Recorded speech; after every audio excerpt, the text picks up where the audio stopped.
his late 40s on a bionic leg on a multi-time surgically repaired back. Why is it I still keep believing that this guy is somehow, some way going to – because I watch him play. And I'm watching – he's through like 5 holes here on the U.S. Open. And it's like, that swing's still there. And it is. Every Thursday first round for Tiger, that swing's still there. But Father Time is undefeated. And that's a surgically repaired leg. Well, Justin, that's a bionic leg that he's lucky that he still has attached to his body. That is a back that has had multiple surgeries. And also, you've got a young core, not just Scottie Scheffler, but Rory McIlroy, Brooks Koepka. You got Colin Morikawa. You got a lot of these guys on the way, teeing off later on this afternoon. But I still believe. I still want to believe. I'm not ready to give up yet. Yeah, it's not crazy. But now I have been told. It's crazy. I have been told, Justin, that your odds could significantly increase. Just might want to make a call to Pinehurst Police Department and see if they can help you out. Because a little bird told me that that's the only way to knock Scottie Scheffler off his game. And it's kind of accurate. So I'll leave it at that. Are we just going to forget that happened? Everyone are seems to we want just to. going to forget? People want to seem to forget it happened. That at the PGA Championship, and listen, for all hardworking police officers who may be listening to this program, I appreciate each and every one of you. I think we've made that clear on this show. Police, fire, all those guys. Big old salute. But and I know police officers because I have police officers in my family, and I have police officers who are very good friends of mine, and I know what they were probably saying about that Barney Fife guy from Louisville. Was that his name? No. You see, reference is lost on the youth. Brenden, are you aware of the Andy Griffith Show? Yes. Okay. But not much more than like Andy Griffith, Opie Taylor. What's that thing? In name only kind of a thing? Yeah. So, now here's the reason why I know the Andy Griffith Show. Andy Griffith was on TBS. Now, Andy Griffith was on during the day, and then the Braves would come on at 4:05 East Pacific time, 7:05 on the East Coast, and so the Braves games would be on. But before that, would have the Andy Griffith Show, or if there was ever a Braves rain delay on TBS, we would get all right. Old Skip Carey would throw it to Andy Griffith. That was Skip Carey's dynamite impression. R.I.P. to Skip. And we'd watch old episodes of the Andy Griffith Show on TBS. And Andy Griffith, a.k.a. played the role of Andy Taylor, which I never understood. It was a weird thing back then. Why is it the Andy Griffith Show, but he's Andy Taylor? Why can't he just be Sheriff Andy Griffith? I never understood that about the show. But that's neither here nor there. And Andy Griffith and his son Opie, and he was the sheriff in Mayberry, and his deputy was old Barney Fife, and Barney Fife was a goofball. So anytime you want to really tick off a police officer, call him Barney Fife. It's not a term of endearment in the law enforcement community, but yeah, that was a Barney Fife. I saw. Now the more the body cams are coming out, and it was just like, dude, what was your problem? Anyways, yeah, we're just gonna pretend that didn't happen. We got other stuff to dive into on the big. Where's Aaron Rodgers? Where's Aaron? I love football. I love covering football. I love talking about football, and I have been known a time or two to make a mountain out of a molehill. I've been known to, maybe obsess on things like, college football scheduling and the top 25 and certain things. But man, oh man, can I tell you some things that I don't miss covering NFL each and every day? Because there was a time when I worked in a media market that did care about not only the NFL, but cared solely about their own team. They're called 12s. And boy, oh boy, I do not miss having to sit and talk about who's not at mini camp. But that's all. That's what's going on in the NFL. We got miscommunication between Robert Saleh and Aaron Rodgers. And are the Jets handling this poorly? Is Aaron Rodgers? Is this trouble a brewing? or are we just kind of bored? Because the NBA Finals, fun game, fun fourth quarter, I should say. It was an interesting game in the first half. And then it looked like Boston was going to mop the floor with the Dallas Mavericks in the third quarter. What did they go on, like a 21-7 run or something in the third quarter? And it was like, all right,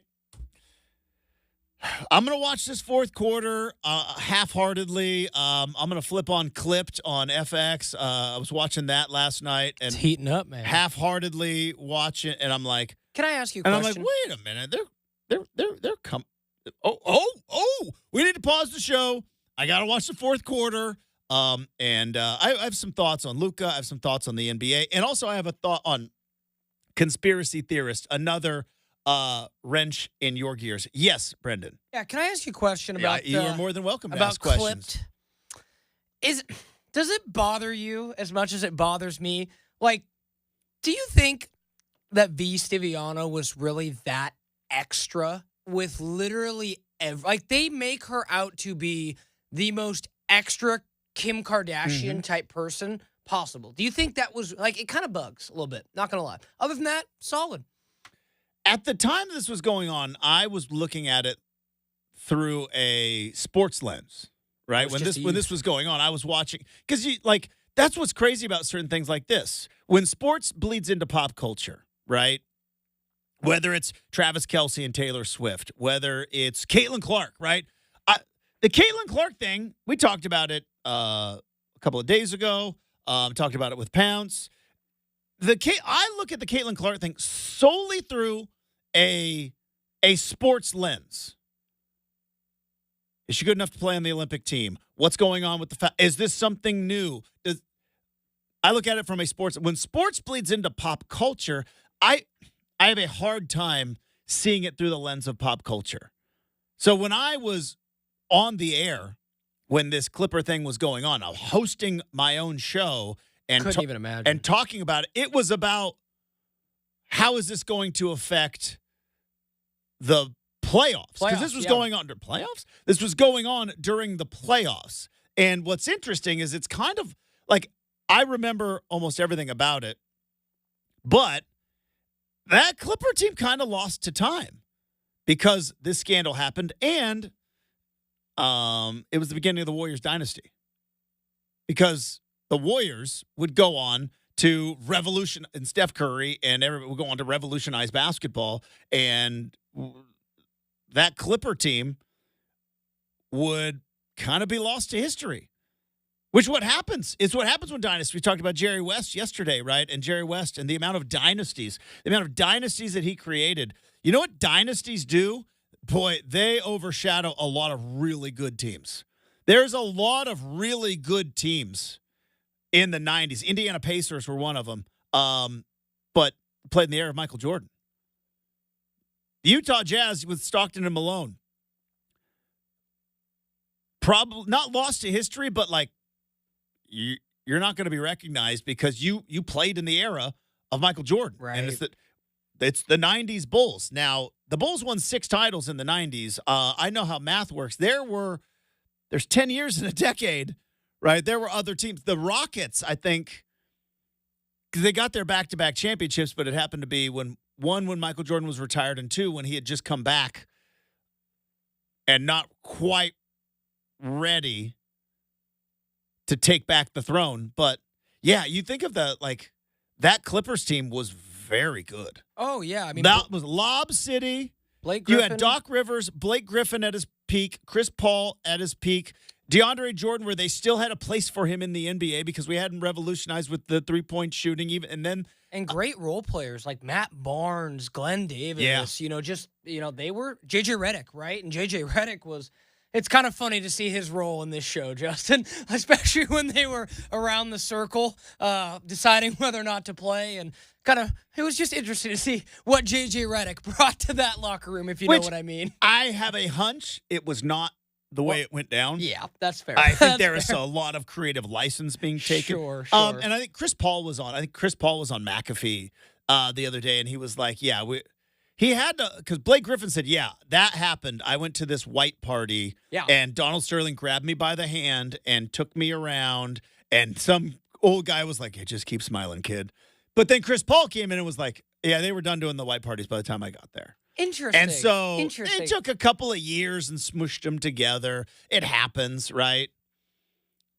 Chris Paul, we learned. Chris Paul, Blake Griffin, maybe not the closest friends. Maybe not the closest of friends. Oh, maybe not. That was the other reason why that team was lost to time. But anyways, fourth quarter. Ferocious fourth quarter. Here come the Mavericks. They're showing some fight. What was it? Was it like a 17-2 run that they went on? Got to within 3 with the ball. And just Luka fouls out. They just seemed like fouls 5 and fouls 6 questionable, which we're going to talk about that. We're going to talk about Luka. We're going to talk about the NBA in general. And it is now cruise control for the Boston Celtics. So thoughts on Game 3 last night and the NBA and Luka and everything else moving forward. That's next here on 620 Rip City Radio.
I revealed, maybe more to myself than to all of you, I revealed earlier this week that apparently I'm a conspiracy theory guy.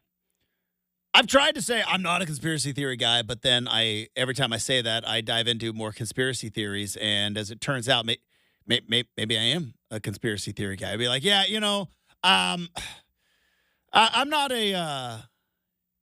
I'm not a pizza guy, except for, Domino's. I like that. And except for maybe Pizza Hut or maybe if I'm in Chicago, I got to get some deep. Just like turns out maybe you are a pizza guy, right? I'm not a conspiracy theory guy.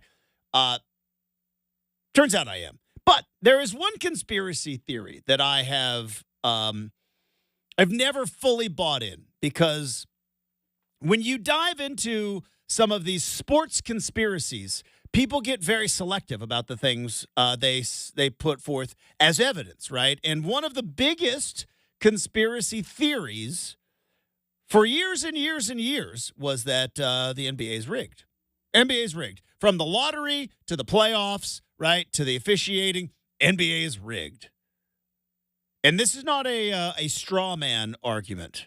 Brenden, are you familiar with the straw man argument, where people will just create an opposing view out of thin air that never really exists? This one really existed, and it came into play a bunch in the mid-2000s because you had a couple of things happen. You had Game 6, Lakers-Kings. Robert Horry hit that shot, but if you go back and you look at the free throw discrepancy, it certainly looked like the officiating was skewed towards L.A. and to get the Lakers a Game 7, as opposed to the Sacramento Kings small market team taking out Kobe and Shaq. And then around the same time, we had Tim Donaghy, right? Where it's like there was an actual referee in the league who was giving betting advice and betting on games himself. I don't buy I never bet on games I officiated. Really? You bet on everything else. So that was kind of the peak of the NBA is rigged. But I've always said, look at the evidence.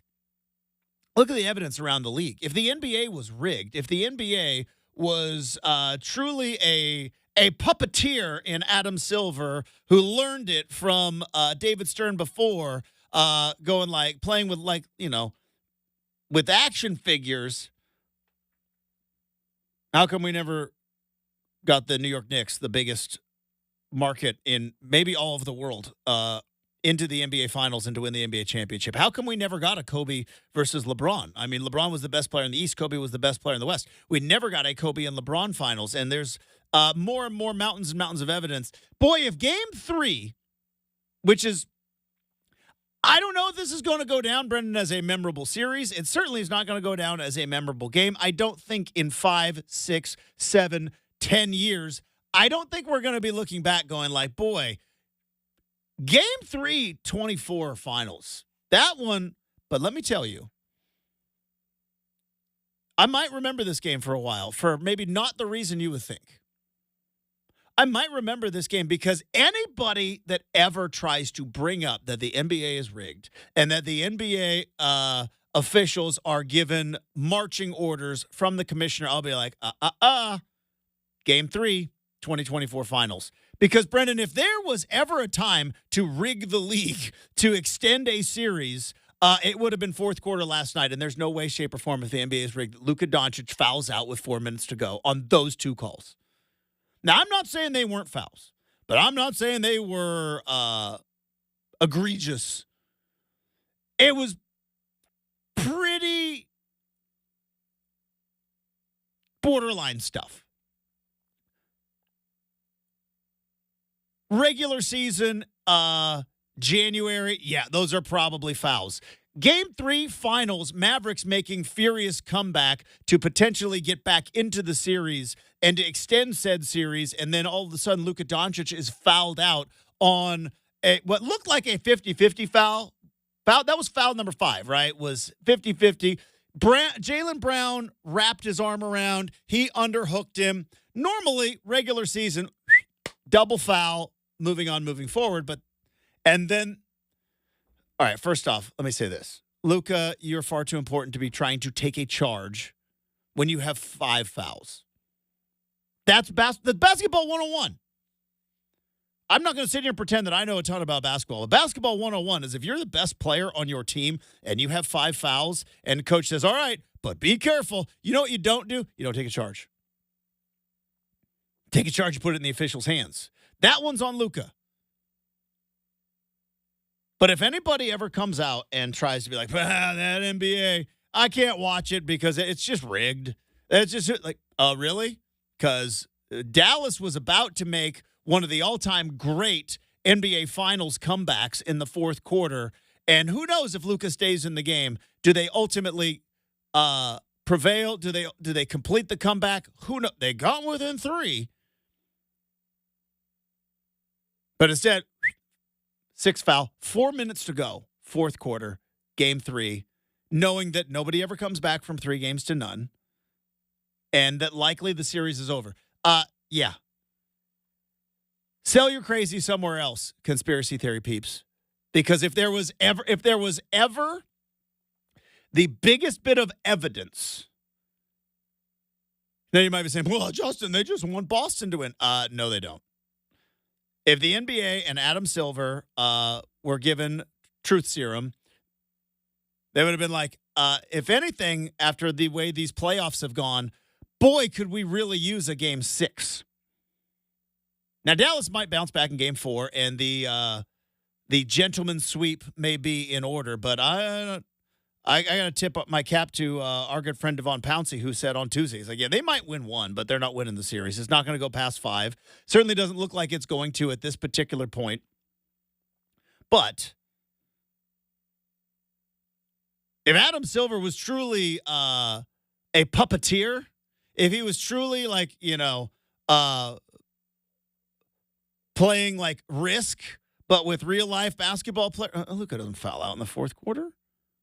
There's a foul out in that game on those 2 calls. And here's the other thing, which should really slam the door shut on any of your NBA conspiracy theories. They went to the review because Jason Kidd had to.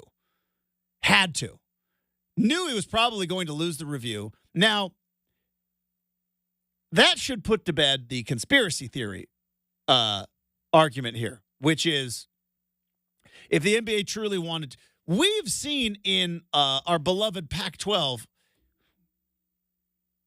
head of officiating, watching game on TV, calling from a cell phone, I believe it was USC Arizona State, calling to the review booth to say, no, overturn the, like, we've seen attempted puppeteering in major sports in the Pac-12. Happened. I think it was 2017. Wasn't that guy's Woody Dixon? Wasn't that his name? Had officials watching games at home. Calls a review in the booth. If he could do that, trust me, Adam Silver has got a red phone to see caucus. You know what I mean? Do you believe that Silver's got a red phone to see caucus? I think he does. Ultimate borderline emergency line, but commissioner's got to have a red phone. Anyways, that's a Batman term, kids, and not your emo Robert Pattinson Batman. I'm talking about 2 things are wrong. Talking about Adam West and Bang Kapow. That Batman. He had a red phone, and that's how he called Commissioner Gordon. Yeah, 2 things are wrong with that statement, Justin. One, you are correct, but I think the OG red phone was president, talking between here and Moscow, preventing, maybe a Cuban Missile Crisis. I think Batman had it first. Oh, do you? I don't know. Do you? No, I think Batman had it first. All the rest called Commissioner Gordon. Now, I know Justin doesn't like Robert Pattinson as Batman, and that's fair. I'll take it, but I'm just counting your shots. I don't take too many shots at your guy. Things you like, Justin. Well, the benefit of being the host of the show. It's a major benefit. So the fact that they went to the review and the review was like, yeah, foul him out. Should be like, yeah, we're done. We're done with conspiracy theories. Now, that being said, let's talk about Luka real quick. Because I saw this floated around on the internet, which I do. I would like to think that NBA officials are, especially in the finals, are above reproach, as they would say, right? Integrity above all else. Can't let personal matters get involved. But do you think, Brenden, there might be something to this guy has been, I don't want to say whining. I want to say the other word, but it's a little early in the morning, and I don't know. I try to be mindful of using semi-potty mouth this early in the morning. I'll leave that for the afternoon, guys. Mostly one, Chad. He's the one that slips up. But do you think there's something to like, hey, we're going to review this call. It's a 50-50 call. It stays in or goes out. Yeah, you have been whining at us for the last 3 games. There's no way. Like, I think LeBron is the number one whiner in the league. And because he has, an absolute, undeniable, and I think not even a competitor next to him in terms of whining Hall of Fame. Incredible basketball player, big-time whiner. LeBron will get like his first call fouled on him in the fourth quarter, and he will lose his mind. Luka is, of the young buck whiners, he's right there. He is top-tier all-star whiner. And I do wonder if, like, because and once they bring in robot umpires in baseball, it's going to end. But in baseball, anybody that's ever played at a competitive level knows that if you are a catcher, you know what your job is to do? Become best friends with the umpire. You become best friends with the umpire, guess what? That little spot on the outside of the plate gets to be a little bit further out, Whereas a pitcher, if you're whining and complaining, that's a shrinking strike zone is what you get. And I do wonder, even if the most above reproach integrity officials calling this game, I just wonder if in that last one, it's like, all right, we're going to look at this review. Like, there's no way he's staying in this game, right? Because he's been complaining to us for, like, I don't know, the past 3 games. And in particular, like, it was on fire. That being said, I don't know if that's the way you want to have one of the best players in the league. Now, I know this is being a bit hypocritical, right? Because I did the whole thing about Caitlin Clark's not good enough, and you can't do it because of clicks. You can't just make decisions based upon popularity, and you can't let TV ratings and everything else dictate. I understand all that, but I don't know if you're the NBA, you want the best player or one of the best players in the game fouling out with 4 minutes to go of a furious comeback. Now, I don't know if that's what you want, but it happened. And it was kind of on Luka because when you have 5 fouls, you don't take a charge. All right, let's talk about Luka real quick. I bought into it. Still don't know if I'm selling it, but I invested heavily after Luka hit that shot against Rudy Gobert. And it felt like finally, finally he had put away his childish ways, right? Luka came into the league, he was a baby. He was a baby. Played like an adult because from the moment he was like in 7th grade, he was playing against grown men. But he came into the league, I think 19, fresh out of Serbia. Is he from Serbia or Slovenia? Slovenia. Fresh out of Slovenia, right? Heads to Dallas. And incredible talent. But the book on Luka was always, 2-ball dominant. Doesn't get his teammates involved. Too much hero ball, right? As we used to say back in the 80s, he's a ball hog. That was the Michael Jordan thing. Oh, Michael Jordan, he's a ball hog. And again, I know people revisionist history, Justin. For those reasons you just mentioned, there's a reason he was drafted 3rd. I'm not saying that in hindsight it wouldn't have been different, but those things you just said, they're absolutely true. Or otherwise he would have been, no doubt, surefire number 1 pick. Number 1 pick. No offense to DeAndre Ayton, but it's true. A little offense to Marvin Bagley. That one, yeah. I don't know if he has a job, Justin. But the book on Luka for the last 5 years was incredible talent, but not mature, right? Whines a lot to officials, doesn't get his teammates involved, too much hero ball, and doesn't play like a defense, right? That was the book on Luka. It seemed in that Timberwolves series, Brenden, that maybe Luka, along with Kyrie Irving, had maybe taken a step forward because this is tale as old as time, song as old as rhyme. Famously, Michael Jordan had to learn to trust his teammates, and it took Phil Jackson to come in and be like, you got to trust them. Yeah, in the fourth quarter, it's going to be your time. But every once in a while, you got to pass the ball off, and then you get the pass to John Paxson, and then the pass to Steve Kerr, and there's all this thing. But Phil Jackson was like, you got to get your teammates involved. Can't just go out and win it all by yourself. Every superstar player Kobe had to deal with that, right? Shaq had to deal with that. Like, you guys are better together. And it looked like finally in that series against the Minnesota Timberwolves, it looked like, has Luka matured? Has he finally stepped into that level of greatness where, yeah, I know that I can one-on-one beat everybody on this court, but I need to get everybody else involved, right? That's basketball maturity. We see it all the time. I mean, LeBron needed to figure that out too. Go back to like LeBron first stint with Cleveland, right? He was doing it all himself. Did Luka regress? Did we maybe overvalue because of, one awesome looking shot against Rudy Gobert? Or is it in the spot? And you know what, Brenden, I will give you credit, and I will tip of the cap to you as a producer and as a guy who knows ball. There's a reason the Dallas Mavericks were the 5th seed in the West. You've been saying it all series. I have bought into I've kind of been drinking the Luka Kool-Aid. Boston's incredibly good, but if there was ever a time for the Mavericks to get them, they didn't have Porzingis and they were on the road. And in that third quarter, it's just like, what are they doing? And I just wonder, has Luka not really matured as much as we thought, or does he just not have enough help? And it's probably a combination of both.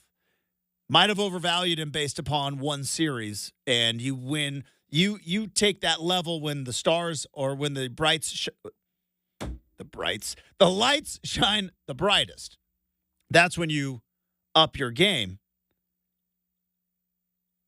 But I mean, I'm watching, and it certainly looks like he's gone back to old Luka this whole series. Not even trusting anybody except for Kyrie Irving. Now, Kyrie Irving came back, played fairly well. Again, though, it's funny. We talked about the maturity of Kyrie Irving, Brenden, and then it came right down to it. Down 3, I think a minute to go. Mavericks have the ball. What kind of shot does Kyrie Irving put up? Al Horford in his face, fadeaway three-pointer, hero ball. Kyrie, right when it came down to it, went right back to old Kyrie. Then he missed. They missed the rebound, foul, and then it's a free throw contest. Bing, bump, boom. It's over and done with. So this series is done like dinner. But two things I took away. One, let's end the talk forever that the officials are there to extend a series, right? Even if you don't believe the NBA is rigged, they want to extend the series. There's no way they foul Luka out then if they want to extend the series to make it a 3-0 lead. And 2, it feels like Luka and Kyrie, not all the way back, but have gone back to some bad habits, which is not trusting teammates. Now, maybe their teammates aren't worth trusting. That happens in the finals, too. No offense to Derek Jones Jr., I can understand why people wouldn't trust him. Seen that movie. Not a play. That wasn't rewatchable at all. So there you go. There's some thoughts. We have got our countdown to kickoff as we wrap up hour number 1, as we are just 80 days away from college football kicking off 2024. We go on campus next, 620 Rip City Radio.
All right, we are 79. I said 80 earlier. I was wrong. We are 79 days away from college football kickoff.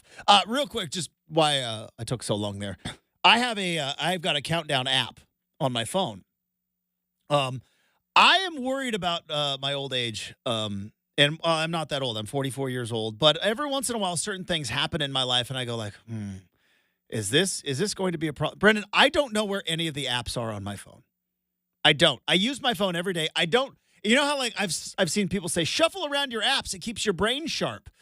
I don't shuffle them around, and I use my phone every day, and I still forget where apps are on my phone. And I'm worried because one thing I rely on a ton, and you know this because I rely on my memory a lot. I can't figure out where my apps are on my phone half the time. Do you do that, or is that just me?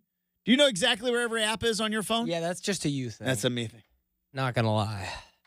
No, I use it every day. Thing, but no, that's not. I use this stupid not thing something every day. I struggle with.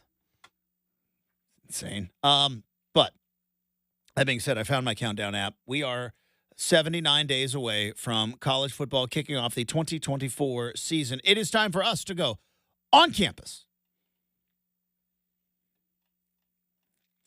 This was a fun article on ESPN.com. Tip of the cap. Bill Conley. Have we ever had Bill Conley on the show? Might need to reach out to Bill Conley. He ranked the 30 most influential college football teams ever. Not the greatest teams of all time, because those are, 05 Texas, 95 Nebraska, 2019 LSU, which, dude, I watched, because I've got college football fever right now, Brenden. I watched the thing, and there's also no games on. I watched a look back at the 2019 LSU Tigers. Every time I watch stuff about LSU in 2019, I'm like, how did they have all those dudes? How? How did they have Joe Burrow? And how did they have Jamar Chase? And how did they have Edwards-Helaire? Justin Jefferson. How did they not score like 70 points a game? Anyways, these are the most influential teams, and it's kind of fun to go back and read because you go to 1906 Chicago. Like they created, I think the flying wedge is what they created, which the wedge lasted for like 90 years, because I know in 1996 we were still running the wedge when I was It wasn't like Oregon State's famous pyramid play, was it, Justin? I don't know what that is. Where you stood on top of each other and you That was the thing? Oh yeah, man. You ever heard about the pyramid play before it got outlawed? Sure, like I've seen it. The Lon Steiner days of probably the 20s or 30s, where Oregon State realized that year they could win games, Justin, by standing guys on top of each other to block extra points. Oh, my gosh. Yeah, it's like legit. Like, that's hilarious. Look it up in your free time. Funny. But anyway, But like 1906, he created the wedge. The wedge lasted for like 100 years until finally they're like, yeah, you can't do the wedge anymore. Too many people are getting hurt.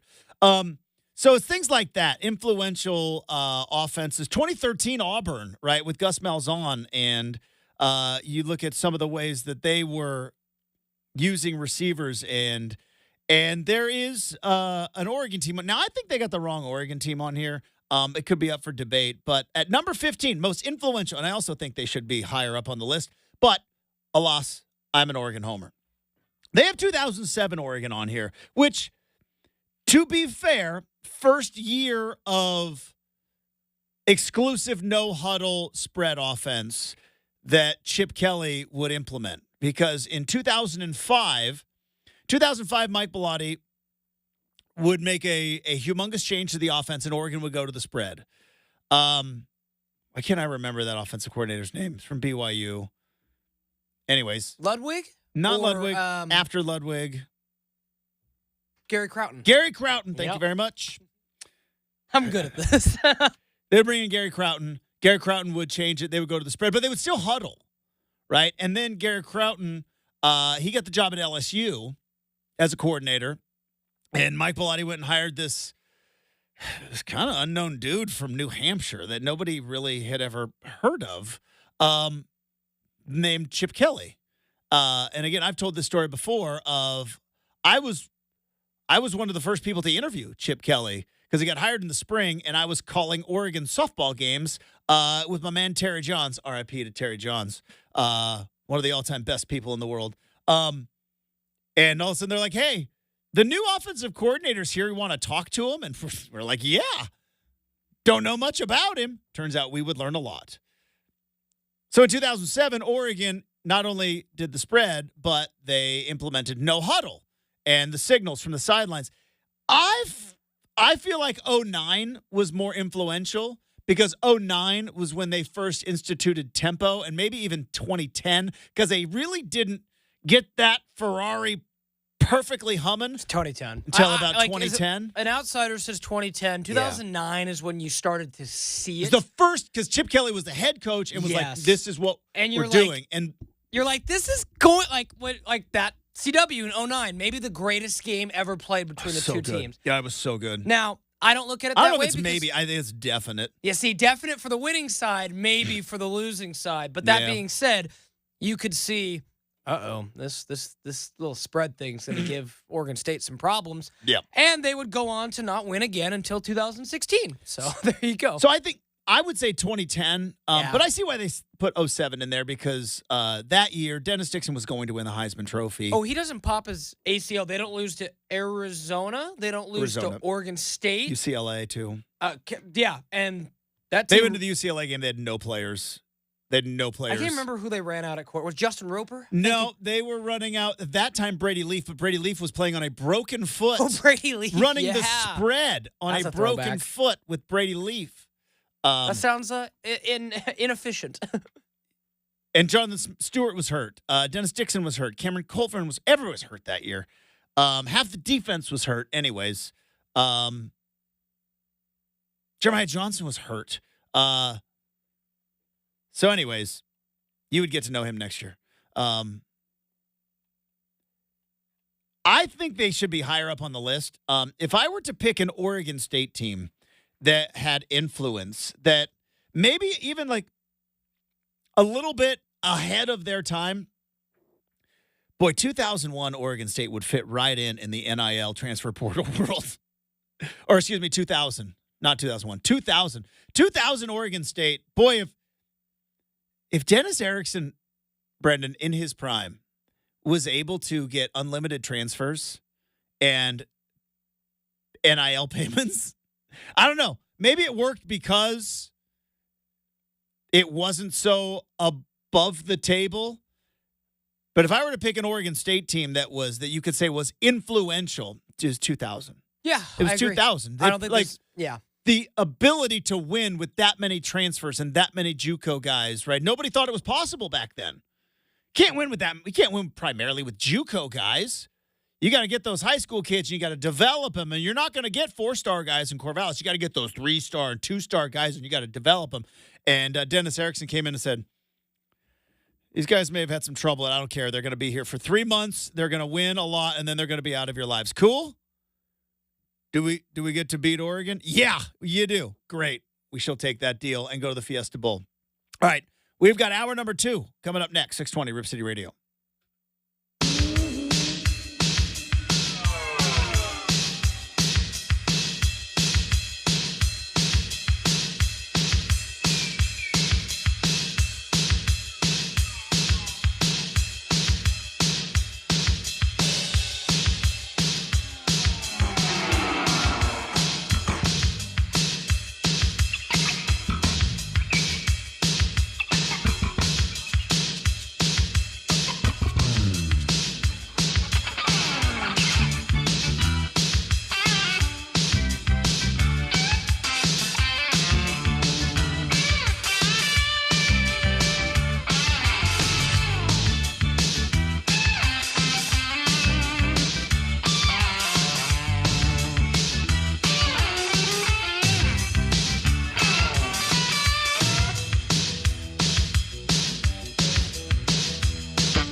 It is 7 a.m. on a Thursday morning. Justin Myers with you. NBA Finals last night saw the Boston Celtics, while a more competitive game, have a commanding 3-0 lead as they took down the Dallas Mavericks 106-99. Luka Doncic fouls out with 4 minutes to go. Kristaps Porzingis did not play in the matchup, not expected to return in the series. I think that's because it's 3-0.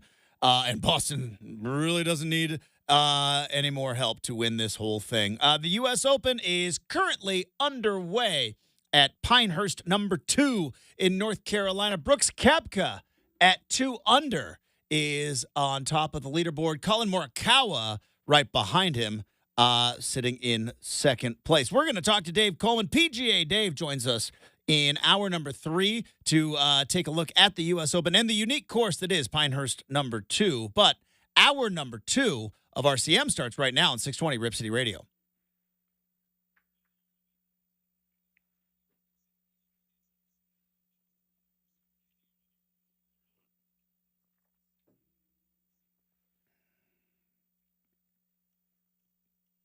Hey, welcome back to Rip City Mornings.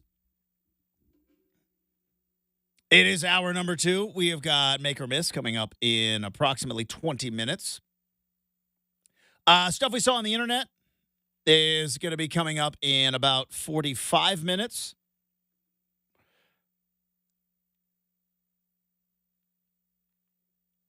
NBA Finals are a bore.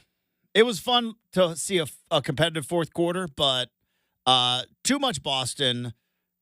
And I don't want to get too far out ahead of this because I do think, as I have been saying throughout the playoffs and the season in the NBA, we are at a changing of the guard, which is great. I think it's great for the NBA. The NBA needs some fresh, new faces. It just does. I love the old guard of Kevin Durant and Steph Curry and Paul George. I know that as a Blazer fan, I'm not supposed to like Paul George, but I always kind of like Paul George. But the league needs new faces, and you're seeing that obviously with Jason Tatum and Jaylen Brown.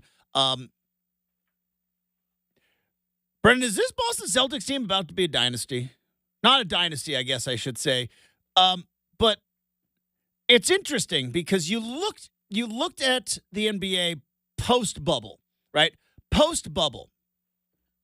It certainly looked like the Milwaukee Bucks were going to be an absolute force for the next 4 or 5 years. They're not. They're good. Giannis is still very good. And some of that has to do with injuries. But the Milwaukee Bucks, after Giannis, and as young as he was when he won it, was like, boy, get ready. Get ready for the next run of the Milwaukee Bucks. Good luck to anybody in the East, right? That's what we said back in 2021. That hasn't happened. You saw the resurgence of the Golden State Warriors. They got the win. And there was a little bit of like, boy, I mean, are the Warriors back?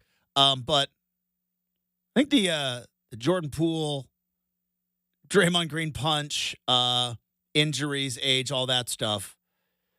But then the Nuggets win, right? And we were saying it a year ago. Oh, boy, get ready. Like, Make no mistake. Good luck Nikola to anybody Jokic, in the opinion, West. is still the best. Oh, sorry. I was going to say, good luck to anybody in the West trying to take down the Denver Nuggets. Good luck to take down. Like, Jokic is the best player in the world. Can't stop him. Who can stop this guy? And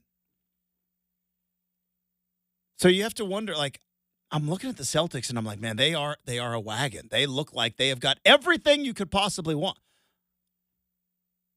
Is this the next dynasty in the making, or are we doing it again? Because we did it with the Bucks back in 2021. We did it with the Denver Nuggets last year. And now, if in fact they get a gentleman's sweep, I'm just wondering, like,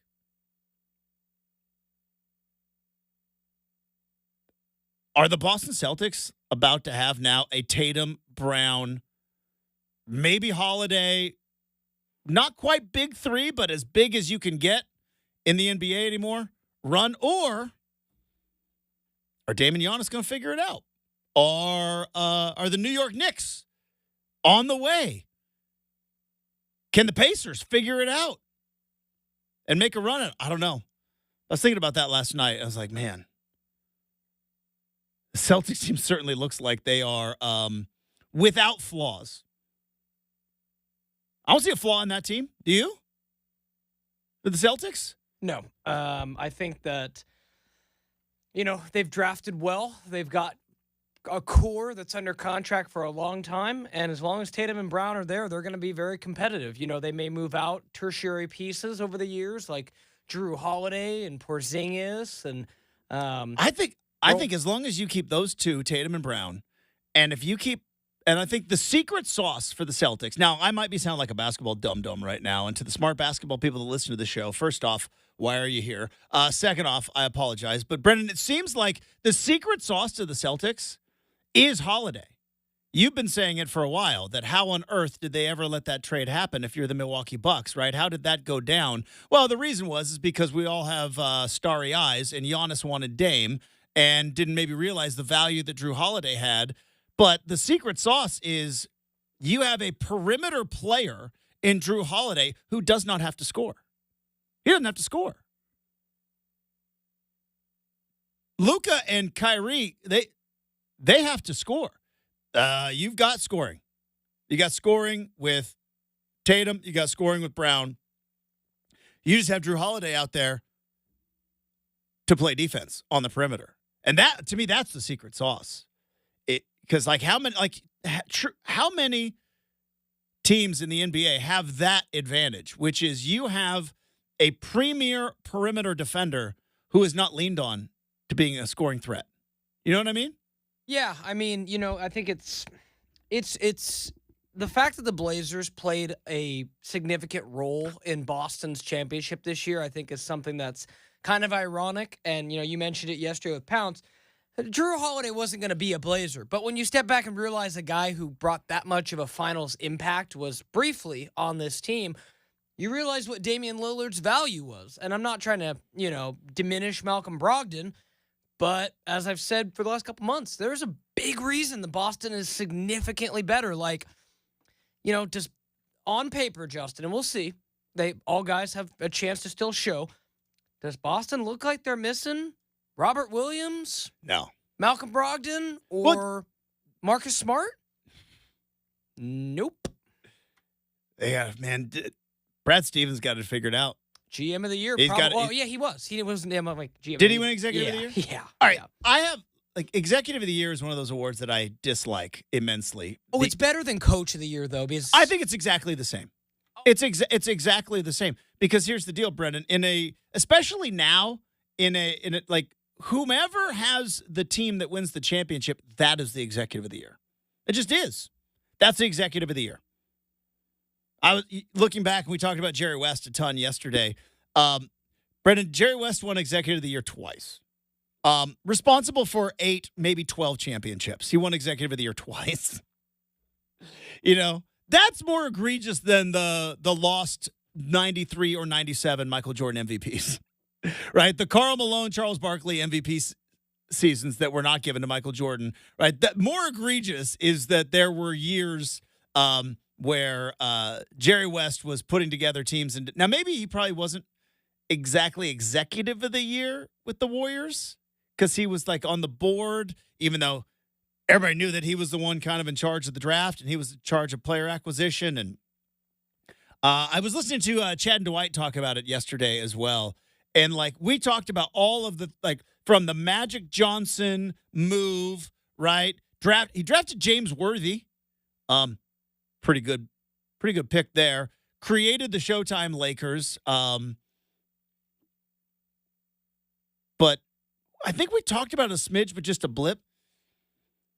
The fact that he foresaw the salary cap going up because of increased TV revenue and used that to be able to get Kevin Durant to win a couple more championships for the Golden State Warriors.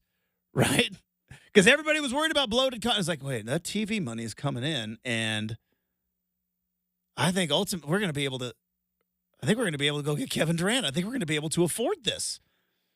But yeah, Executive of the Year is, to me, it's just like Coach of the Year. It's yeah, did your team win the championship? Then you're Executive of the Year. You have I know that people disagree with me on this, but in an NBA where you have a draft, you have a lottery, you have a salary cap, and now that you have the aprons, right? Yes, Miami will always have an advantage because they're in Miami, and people want to live in Miami. Even though, by the way, since LeBron, I haven't seen like a mass migration of people that wanted to go play for the Miami Heat. Jimmy Butler was kicked around the league before he ultimately ended up there because he was in Philadelphia, he was in Minnesota, he was in Chicago, right? Jimmy Butler got kicked around the league a handful of times. That might be another thing where like the evidence doesn't add up, but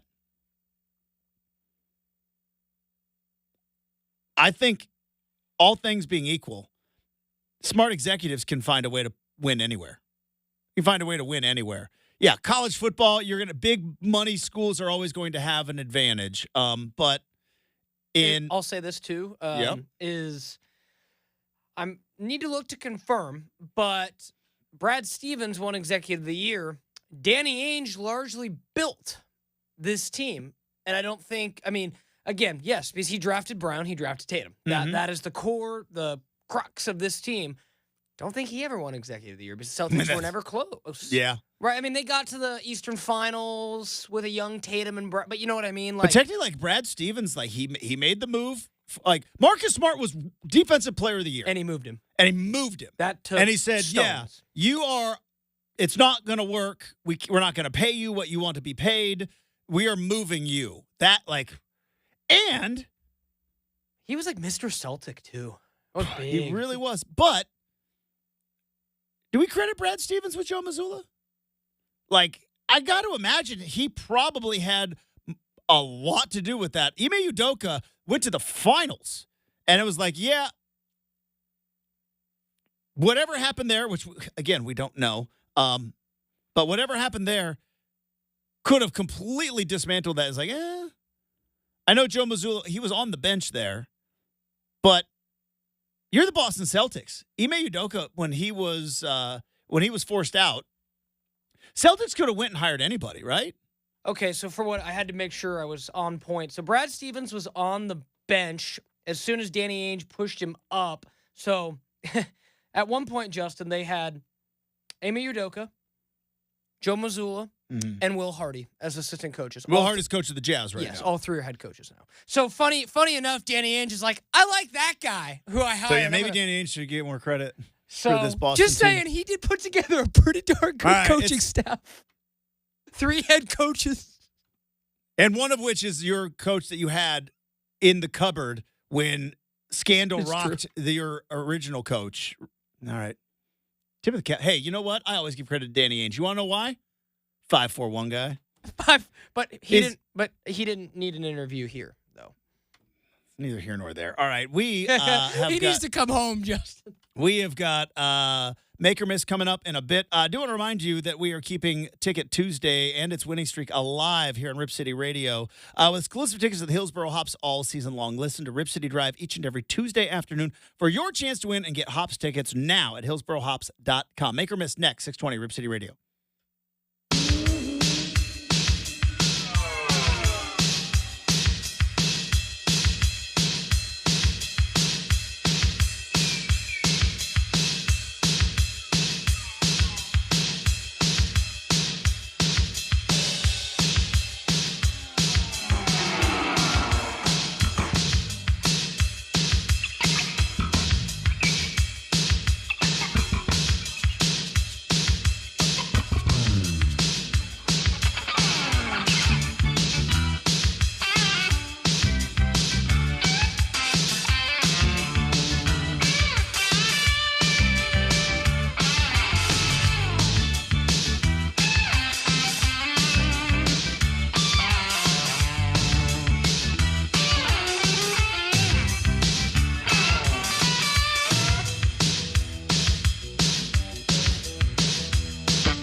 All right, 1 hour from now, we're going to be talking some U.S. Open with PGA Dave. Dave Coleman's going to join the show, and really interested to get his thoughts. Pinehurst number 2 for you dimple heads out there, you golf nerds. You guys know this. They've got the turtle shell greens, the domed greens, Brenden, and if it is hot like it is right now, and those greens dry out, the ball does not stay on top if you do not absolutely dial in and throw darts, as they say. So you got a very unique setup. On top of it's already a U.S. Open, where it's the toughest test in golf. They've got the highest rough. They've got the narrow fairways. They've lengthened out the court to just an absurd level in certain places. But then you got those turtle shell greens. So we'll get his thoughts.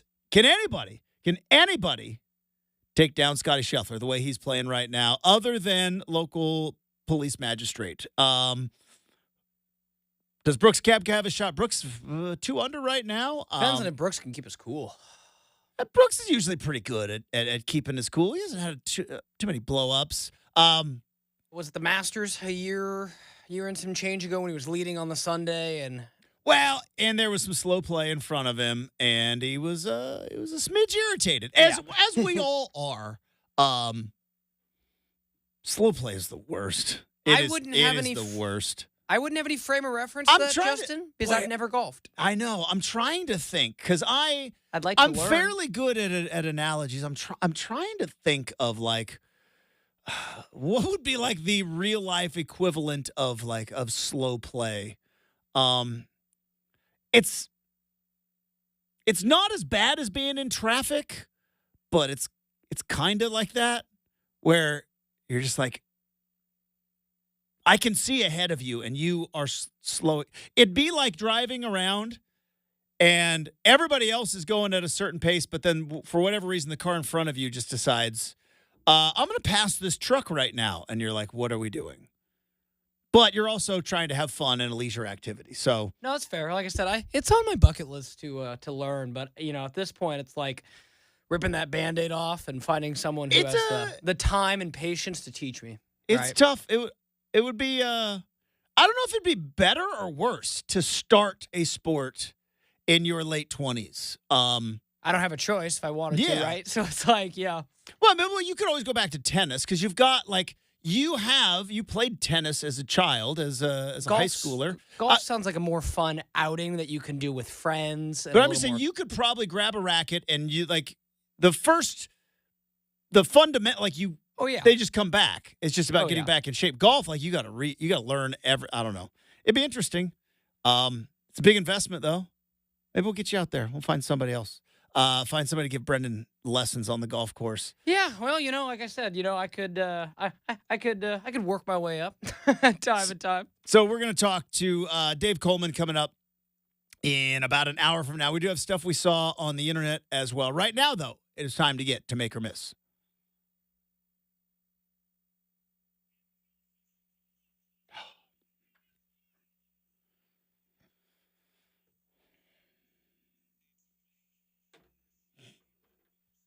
Just right as the sounder said, a big miss right there. Tiger Woods just missed a putt. Oops. Had a chance to get back into it. Had a chance to make birdie. Yeah, like it's I said, all right, though. Look up now. Come on, Tiger, you're all right. And Brooks is leading. I wouldn't count on that. So we'll see how that. Right, but see, Brooks is a U.S. Open champion, though. Yes, he's held the trophy. It's the Masters. He's never won, right? Yes, I believe so. Yes. Best finish was tied for. I forgot. He was tied for second. Because he lost to John Rahm in that one, not this year, but the year before. Yes. But yeah, no, I'm gonna be curious to see how this all comes through. Now, I'll say this, Justin, bit of a hot take on a Thursday. Whoa, are we sure? I feel like the U.S. Open doesn't quite give me the pow like the Masters does. Okay. Or even the Open. All right, let me. Am I off on that at all? Let me try to sell you. Yeah. Let me try to sell you, because here's the. Where's the sandwiches with the cool prices, Justin? Okay, yeah, that's. And the merch and all that. They call the Masters a tradition unlike any other, because it is true. the most true statement in all of sports. It is a tradition unlike, not better than any other. It is unlike any other. And it is just a different tournament. Nothing compares to the Masters. It's the best, in my opinion. Nothing shall compare to it. The rest is actually kind of interesting because you have some quirks. So you mentioned the Open Championship, or the British Open, as we ugly Americans call it. That is always played on a links-style golf course. Links meaning it's basically built on sand. Links golf courses, they don't water. It's only watered if it rains. Now, most links courses are near the ocean, so there's always wind. There is always, they're very old courses. They don't look like much. They look like cow pastures, but it brings a unique challenge. And those courses over in the UK, those European golfers golf on them more often. Like Bandon Dunes is a very famous links golf course out here in Oregon. It's unbelievable. It's amazing. Bandon Dunes could actually is good enough to host a major championship. It can't because two reasons. One, Bandon as a city isn't big enough. Hotel space, yeah. All that stuff. And two, Bandon football stinks. So you're telling me on the pure merits of the second one was that's great though. On the pure merits of the course itself, it could host a U.S. Open. 100%. I've never been, so I can't say. So is it the nicest in Oregon? A handful of, without a doubt. Really? With a handful of years ago, I was lucky. I watched the U.S. Open at Chambers Bay, which is up in Tacoma. And I've golfed at Chambers Bay, and I've golfed at Bandon Dunes. Bandon Dunes it's a better golf course, in my opinion. So but Chambers Bay was in Tacoma. And you have Tacoma hotels. You have Tacoma hotels. Yeah. You have Seattle hotels. You have, transportation. You got buses. You got infrastructure there. So there's all of that. And it's not. But here's the thing about the U.S. Open. Let me try to sell you on this, because the British Open is what it is, right? It's tradition, but it's the style of course, right? The U.S. Open it would be like you watch an NBA game and they go, hey, for this weekend, all NBA games we're playing on 12-foot rims. We're playing on 12-foot rims. 3-point line is going to be further back, and we're going to play on 12-foot rims. Just this weekend alone. Who's the best basketball team? Right? And so that's why I like the U.S. Open is most of the time you see 7 under, 8 under, 9 under wins the Masters, or, double-digit under wins the PGA Championship. If you are hovering around even par in a U.S. Open, you're good. You still have a chance. So I think I like the U.S. Open second. Masters is my favorite. U.S. Open is second. British, unless it's at St. Andrews, because then St. Andrews, it goes up a little bit. And unfortunately, PGA Tour is the fourth major. It's the Ringo Starr of majors. It's still good, still a Beatle, but there's nothing really quite unique to that tournament. But the U.S. Open, some people are sickos, and they like, I don't know if you do, but there's a lot of golf fans that like seeing the greatest golfers in the world struggle, because that's how hard they make the course. They make it so hard that the best golfers in the world struggle a little bit. Like I said, it would be like pulling the 3-point lines back and putting the rim at 12 feet. How good are you at shooting? So follow-up question with that.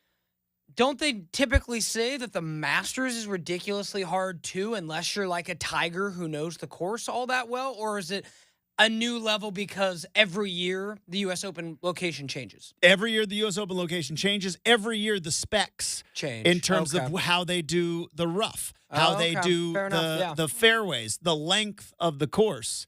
So, yeah, it's just different. Because you're right. I've never been blessed enough to step foot on the grounds of Augusta National. Signed up for the lottery about 2 weeks ago. If I win that, just be prepared. I'm not doing shows in April. Yeah, that's There'll be a handful of shows I will be missing. But like you said, it's a familiar course once you get to know it. Pinehurst number 2 has been a U.S. Open course before, but it's ridiculously changed. Yeah. And they will lengthen out and make par threes super long, to where they almost look like par fours, and the rough gets super high. So that's what it brings. And the other cool thing, if I could give one more cool thing about the U.S. Open, it's not just a name. It is open. There's a biology teacher who is playing in the U.S. Open. Because I could go and try to qualify for the U.S. Open. Now, I would have absolutely zero, zilch, nada chance to make it. But if you were a high-level college golfer, if you were a Korn Ferry Tour player, like, you can make the U.S. Open. Well, you saw it on full swing when Joel Damon, my guy, had to in 2 rounds, and then he cracked 2 White Claws in between, and whatever settled him down a little bit, and he had to shoot like 8 under to qualify. Anybody can qualify. So that's what else is cool about it. Yeah, my next follow-up with that is very much like how, Justin, here this week, it seems to have been all about, make it all about me for a second. I've thrown out some really great ideas. Like I'm going to hold the fact that between now and 2027, we're going to play an exhibition game at MacArthur Court. 100-year anniversary. Yeah. We're going to make it happen. I'm not even a Duck fan, and I'm going to put it in the universe. The 100-year anniversary. It would be so cool, man. You could get a big sponsor. It's December of 25?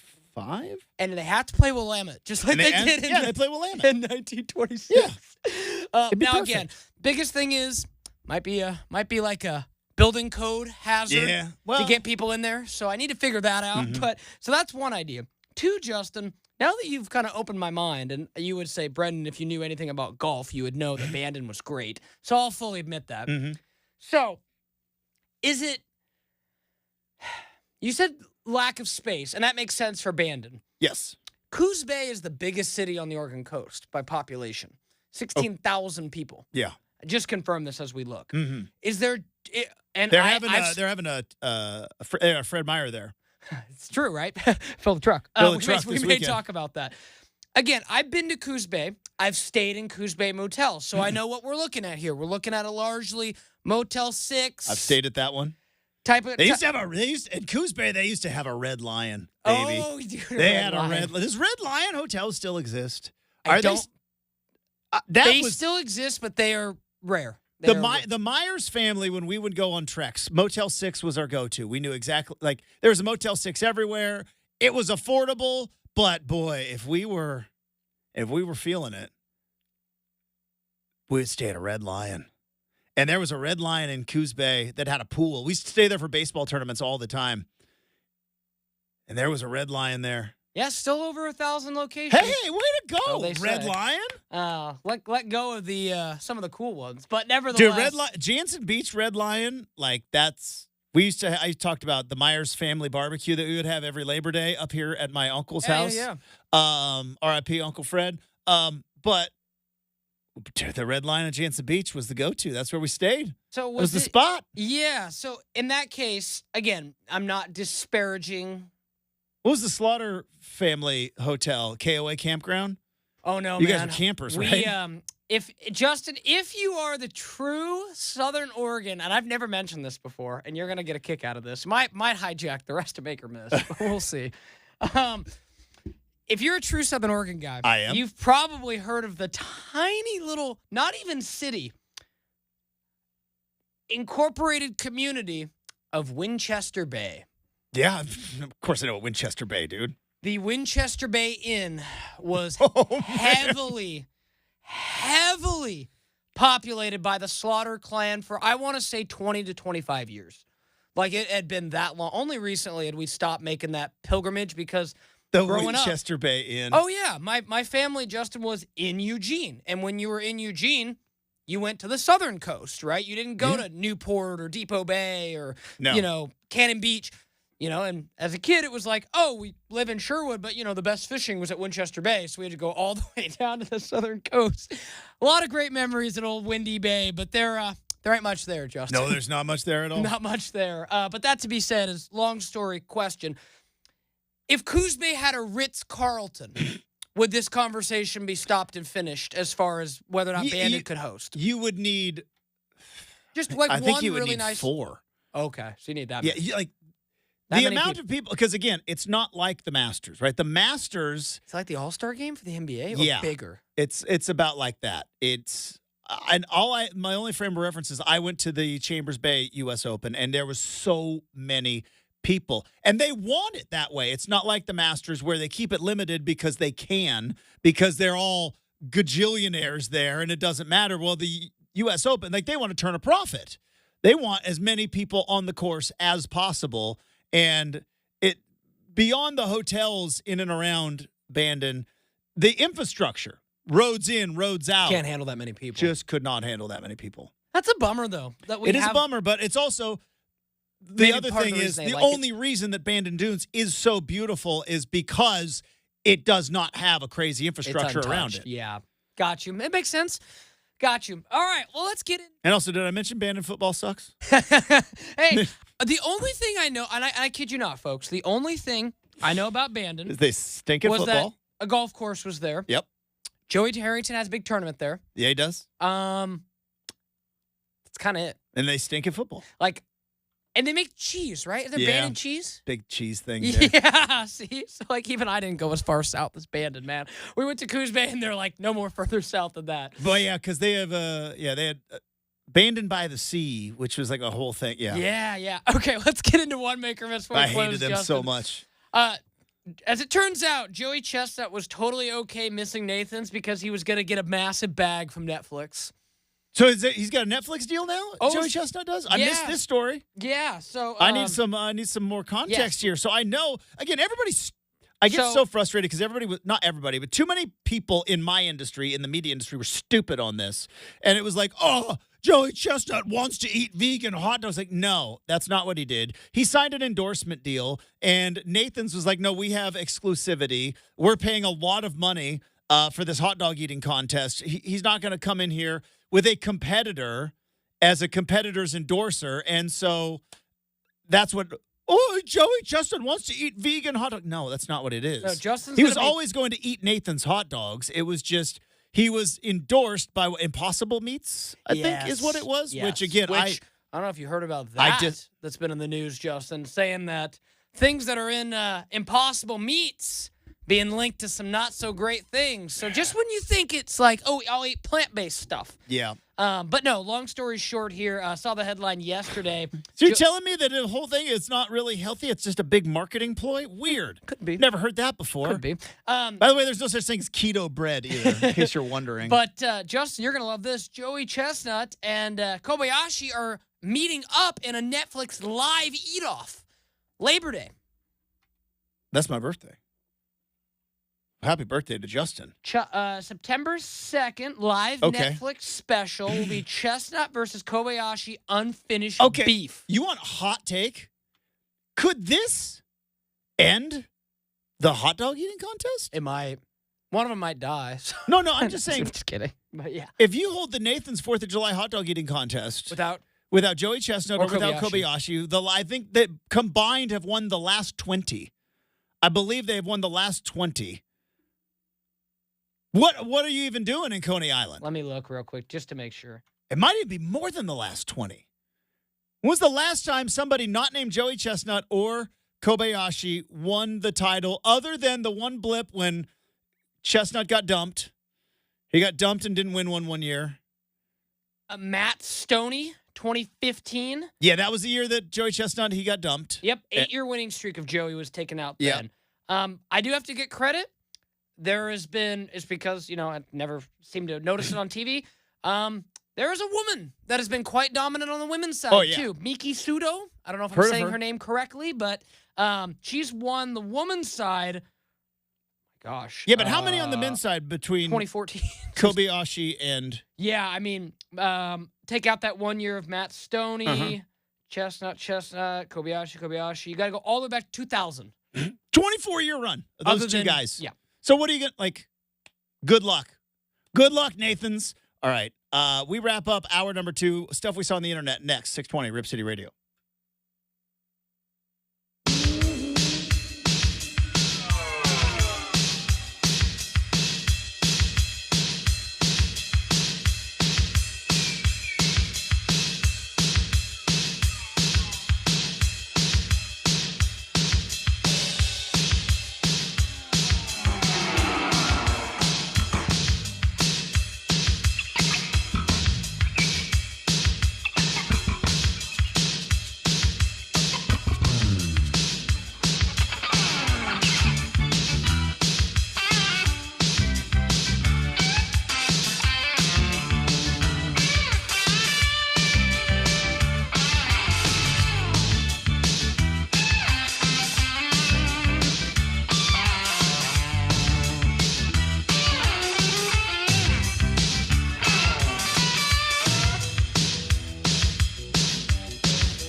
All right, time to wrap up hour number 2.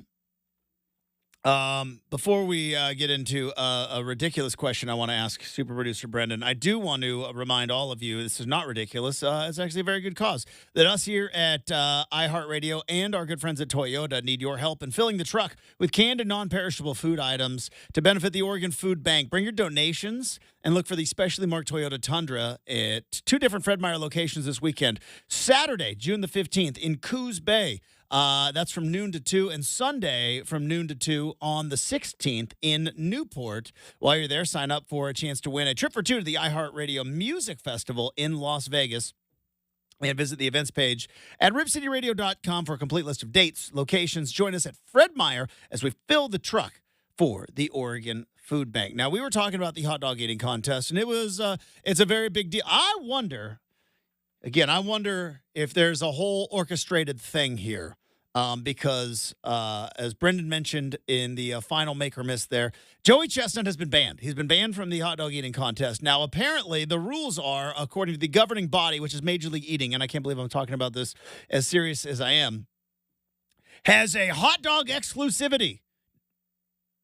Hard and fast rule.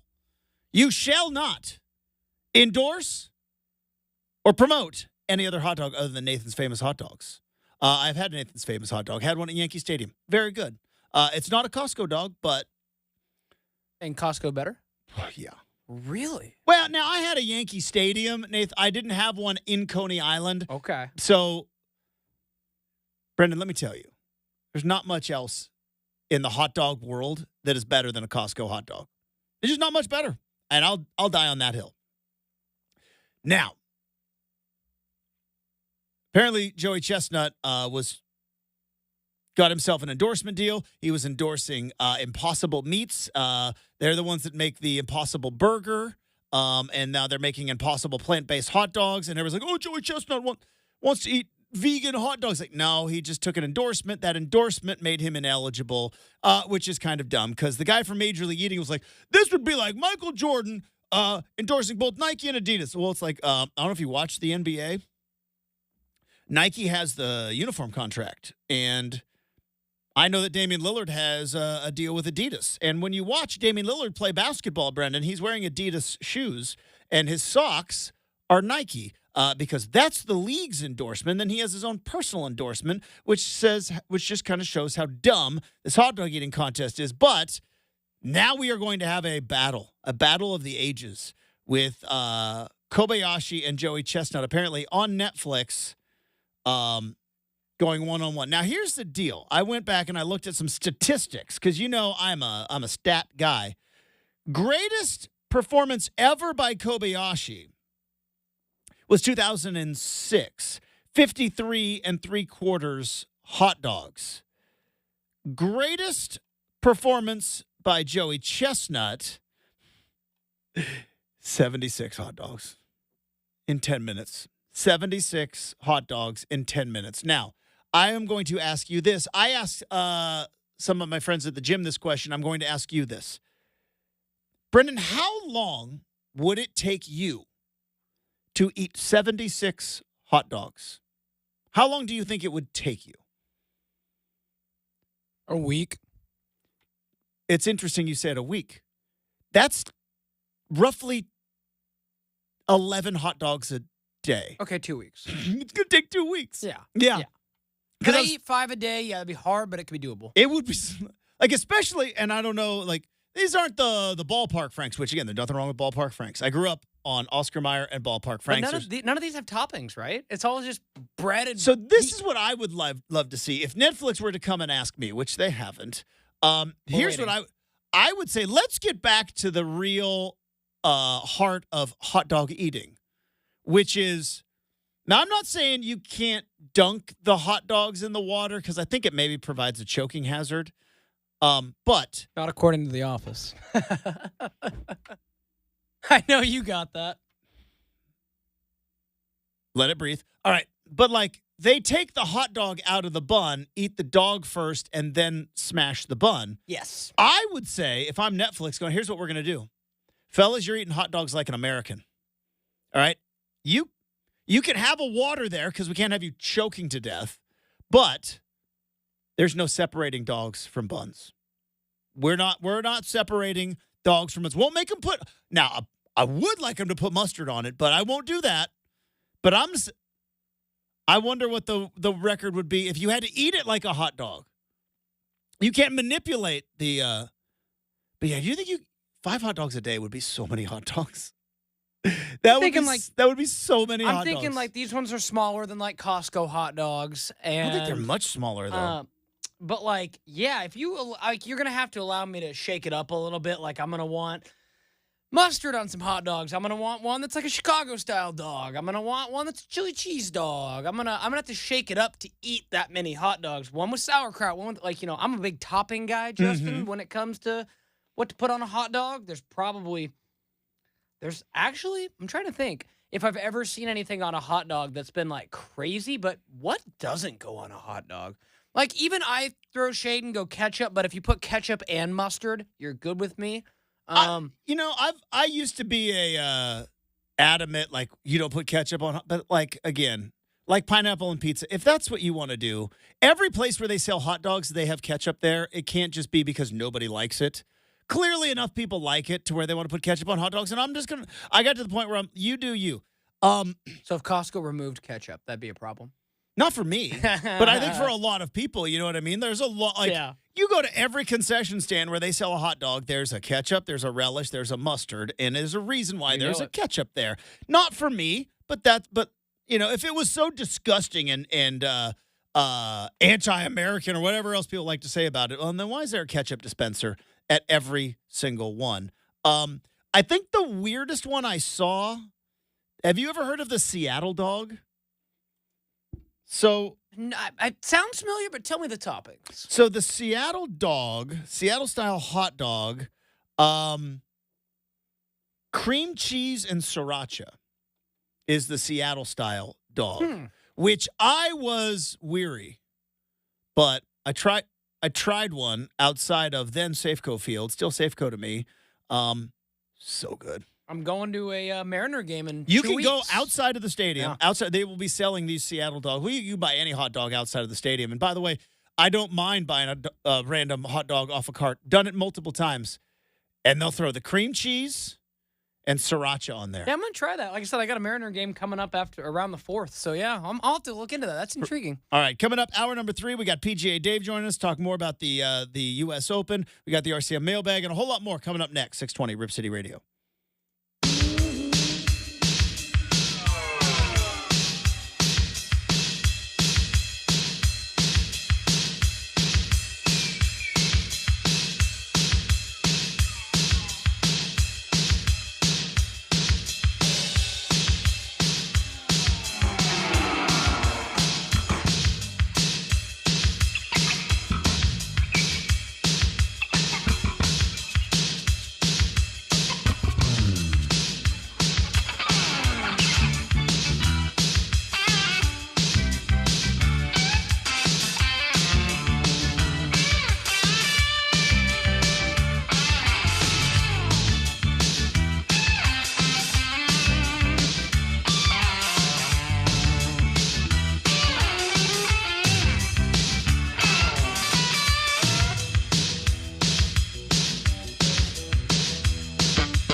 It is 8 a.m. on a Thursday morning. Justin Myers with you. NBA Finals Game 3 last night saw the Boston Celtics take a commanding 3-0 lead. Much more competitive game. 106-99 was the final. Luka Doncic fouls out with 4 minutes remaining in the fourth quarter. Also, the Celtics, no Porzingis, no problem. He did not play in the matchup with a rare injury.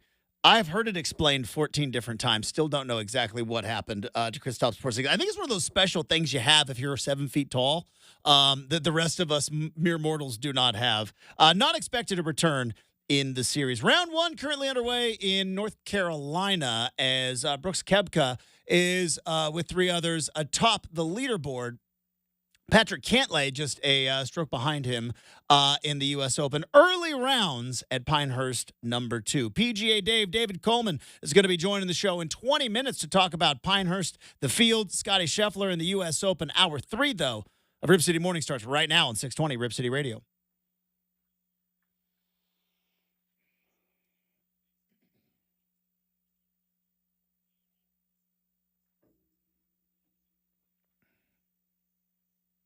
All right, welcome back to Rip City Mornings. As I mentioned, we're going to talk some more U.S. Open coming up in 20 minutes. We've got the RCM mailbag coming up. I guess it's not really breaking news, but once again showing that what we thought the other day about the Shams Woj NBA insider battle turns out was a much bigger factor in the Lakers coaching search than maybe anyone truly wanted to admit, Brenden, because I don't know if you have seen that Woj is now tweeted out, I think this was about an hour ago, that according to his sources, J.J. Redick will formally interview for the Los Angeles Lakers coaching job this weekend. According to Woj, a strong performance is expected to move him to the forefront of the franchise's search, a source told ESPN. Was Shams right all along? Did Shams have this whole thing right all along? And this Dan Hurley thing, I don't know if it was the smokescreen of all smokescreens. I don't know if this is just the Lakers and them kind of bumbling this whole thing. But it was 10 days ago. 10 days ago, Shams came out and was like, "Yeah, JJ, they're zeroing in on JJ Redick. That's the guy. They're zeroing in on him. Is expected to interview after the finals are over, because the finals might very well be over on Friday, and then his broadcasting duties will be done." And then, of course, you saw Woj come in and was like, "They've been actually looking at Dan Hurley for a while. Have they?" Because nobody's heard Dan Hurley being mentioned in this whole thing. And I believe the person who played this the best is Dan Hurley, which probably proves why he's such a great coach. Here's where I think Dan Hurley sits in all of this. And I don't know if this was all calculated or if he just kind of tripped forward or fell upward, as people say. But Dan Hurley is arguably the best coach in college basketball right now. He's the hottest coach in college basketball right now. You might argue that Bill Self might be a better coach, but Bill Self never won back-to-back championships. Dan Hurley just did. And of the it's weird to say like the younger generation, because I think he's in his 50s, but Bill Self, I think, is in his 60s or 70s. But like Bill Self, Tom Izzo, Krzyzewski retired, Roy Williams retired, right? There's Dan Hurley. There's Scott Drew. Almost call him Drew Scott. There's Scott Drew. Who else is in there? Mick Cronin, is he in there? Not without a title. Not without a title, yeah. Right, so I think, and you start thinking about the few coaches that have titles, Justin. It is so small. I mean, he's not my favorite human being, but you got to put Rick Pitino in that mix for his 2 titles. Yeah, but I mean, Rick Pitino is like Rick Pitino, Calipari, Self, Izzo, like and Krzyzewski a couple years. Like those guys obviously were the elite class, but other than Calipari, who just got hired at Arkansas, right? They're they're a couple years away from retirement. And we'll see how long it lasts. So Dan Hurley, I would say, in terms of kind of orchestrating his future, all of those guys are likely at their last job. Except for maybe Calipari. He would probably have 4 more jobs. But all those guys seem likely to be in their last job. Whereas now if you're Dan Hurley, right, you're coming off a back-to-back. You pulled a Harbaugh, which was, I'm just going to see what this NBA process is like. Probably going in, if I were to guess, not knowing anything, I'm assuming Dan Hurley probably went in 80-20, I'm going back to UConn. But if I go there and they offer me an absurd amount of money and if essentially an offer I can't refuse, well, then why not? You get a lottery ticket, you cash it in. But I bet he went into the process going 80-20, probably going back to UConn, because here's the other thing. He's probably going to get an extension at UConn. And on top of that, guess what Dan Hurley just did? Just like the Harbaugh thing. He sent a message to all NBA teams. I'm interested. I'm interested. I think $100 million was probably the move. Like, I bet he and his agent, wife, whatever it was, family are like, if it's because $100 million would have made him the highest paid coach in the history of the NBA. Yeah. And that was rumored to be out there. As it turns out, the Lakers only offered 80. So go figure. But what's $20 million amongst friends, Brenden? You know what I mean? Sure. It is so funny when we do these coaching talks. We get into like the monopoly money of it all because we start counting. Think about well, he wanted 100. They only offered 80, and we're like, well, that's not that far off. $20 million is so far off. Oh yeah, that's so much money. But to your point, one more name that I wanted to throw out that maybe I'm wrong. That I always thought his coaching style would translate decently to the NBA, and kind of forgotten about with his one title. Good old Tony Bennett there at Virginia. Mm-hmm. Defense, first guy, not real flashy. Like, reminds me of Brad Stevens a little bit. Yeah, but that's such a boring brand of basketball, though. They think Brad Stevens was, too? But Brad Stevens had Gordon Hayward when he was at Butler. Tony Bennett had Malcolm Brogdon. I did. All right. But I think Dan Hurley came out looking really good because, like I said, he's like Harbaugh. Like Harbaugh a couple years ago, remember, flirted with the Vikings and was like, all right, Michigan. And they paid him there. But he's like, I can be wooed.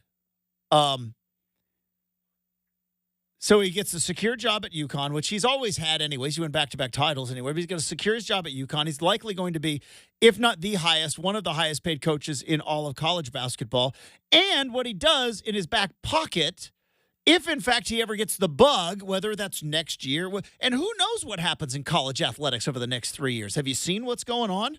And if in the next 3 years he's just like, NBA knows I'm curious. Like, Dan Hurley is no longer NBA untouchable, right? Because there was a long, long time where, in college football, which is what I always go back to, Nick Saban tried it, came back, and was like, Nick Saban never go back to the NFL ever again. But Harbaugh, I'll talk to you. Sure. I'll have a conversation with you. And then he went back to Michigan until finally he was like, his NIL stuff's nuts. If I have to pay the players, I'm going to pay Justin Herbert, and I'm going to pay him to play for the next 7 years, and I'm going to go back to sunny San Diego. And so I think Hurley is kind of in that same boat where he came out looking really good. I don't think he had ever serious intentions of taking the job, but it was what can it hurt? And then ultimately, it was J.J. Redick the whole time. Right. It was J.J. Redick the whole time. Yeah, again, I think... And this was an orchestrated effort by Woj and I think the Lakers and maybe Dan Hurley's agent to be like, let's float this out there, and all roads lead back to J.J. Redick, which we knew wasn't going to be official until the finals were over. Many layers to this. So many layers. Many layers to this, and I think that, he... Yeah, I think you're probably right that there was probably a 20% chance at most he takes it. Mm-hmm. But I bet he's like, let's see if they blow me away with an offer, right? You have to listen. Yeah. You got to go and just, why not? No, I want to go back to Stores. I want to go back to coaching my team. I want to see if I can win 3 in a row. And like I said, the good news for Dan Hurley is whenever the next NBA playoff team fires their coach, which is going to happen next year, he's right there at the front of the line. You know what I mean? He could very well go back to Connecticut and just be like, I can't handle this NIL stuff anymore. Because football leads basketball. It always has. And we've seen what's going on with football. Basketball is going to be next, right? NIL, buying teams, buying players. It's already happening. It's going to happen more and more. And Dan Hurley might get into a point where he's like, I don't want to play this game. If I'm going to have to buy players, I'm going to go buy the best. And I'm going to go to the NBA where they at least have a salary cap and some restrictions. And I can't get outbid by Kentucky every time I want a great player. So he's already put it out there like, yeah, I could do your NBA a little bit.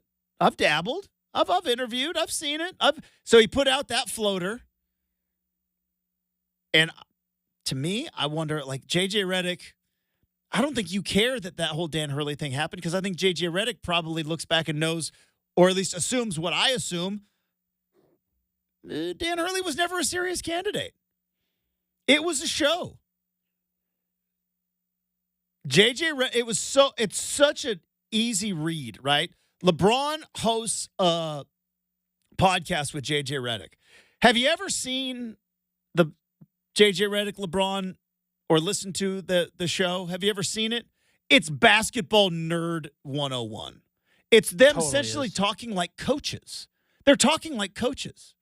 So it's no surprise that all of a sudden Darvin Ham, who LeBron, remember, he took the whiteboard away from him and in the season and started drawing up plays. So it's no doubt that now J.J. Redick, who's sitting there on the same page with LeBron, doing their little show, basketball nerd that doesn't do any numbers, he wants his guy to be the head coach. But LeBron doesn't want it to look like that. The Lakers don't want it to look like that. J.J. Redick, maybe he doesn't care because he's going to be the head coach of the Lakers, but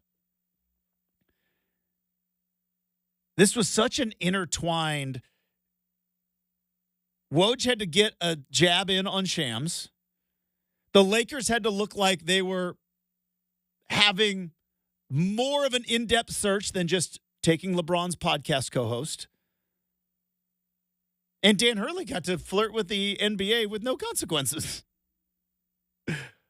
What a soap opera.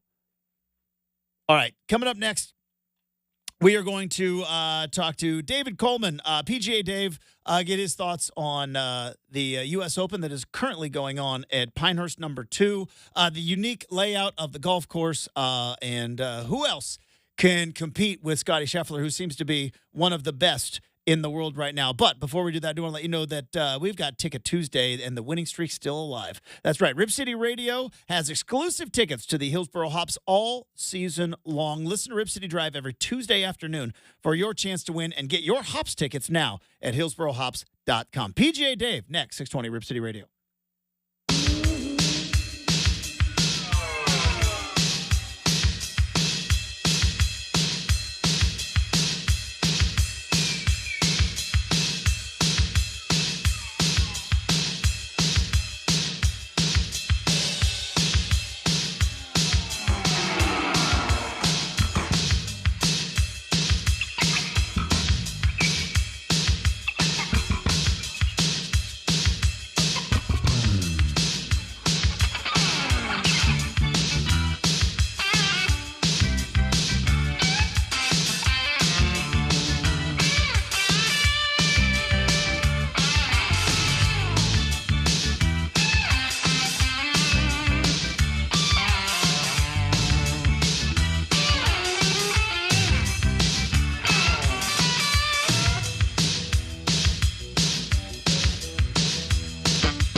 All right, early tee times underway in the first round of the U.S. Open. Pinehurst number 2 leading the tournament right now, 5 under, Matthew Pavon. He's from France. I'm sure I'm mispronouncing that name.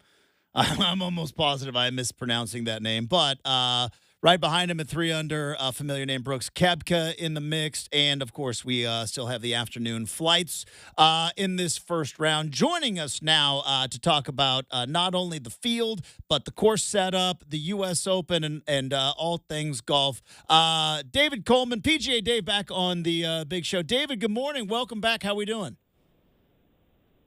I'm doing well, Justin. Appreciate having me back on, man. How you doing today? I'm doing fantastic. It's a beautiful day in the Northwest. Plus, I mean, here's the thing: living on the West Coast is the best because we get these. And as a morning show host, David, because I've been watching the U.S. Open all day from about 5:30 in the morning on, which is why I love being on the West Coast because we get the for bright and early guys like me, we get these early rounds. So I'm having a fantastic day because it's U.S. Open weekend. Yeah, it's a lot of fun when it comes on as early as it does, and it's definitely an interesting test of golf. I think this is not your typical U.S. Open where you see the long rough around the greens. There's going to be a lot of options around the greens, and then with the native areas and the wiry grass, it plays really different than the typical U.S. Open. But I think that's going to make Pinehurst a great test. So let's talk about Pinehurst because obviously the one thing that it is known for, you got those turtle shell domed greens and just the slightest bit of heat that hits those things, they get rock hard. And or if you get a little bit of moisture in the air, if you get a little bit of rain, then you can it really, like, the weather at Pinehurst really massively affects the way you kind of attack this golf course. Kind of for maybe some of our listeners who aren't as familiar with the course and the uniqueness, especially of those elevated greens, talk about Pinehurst number 2.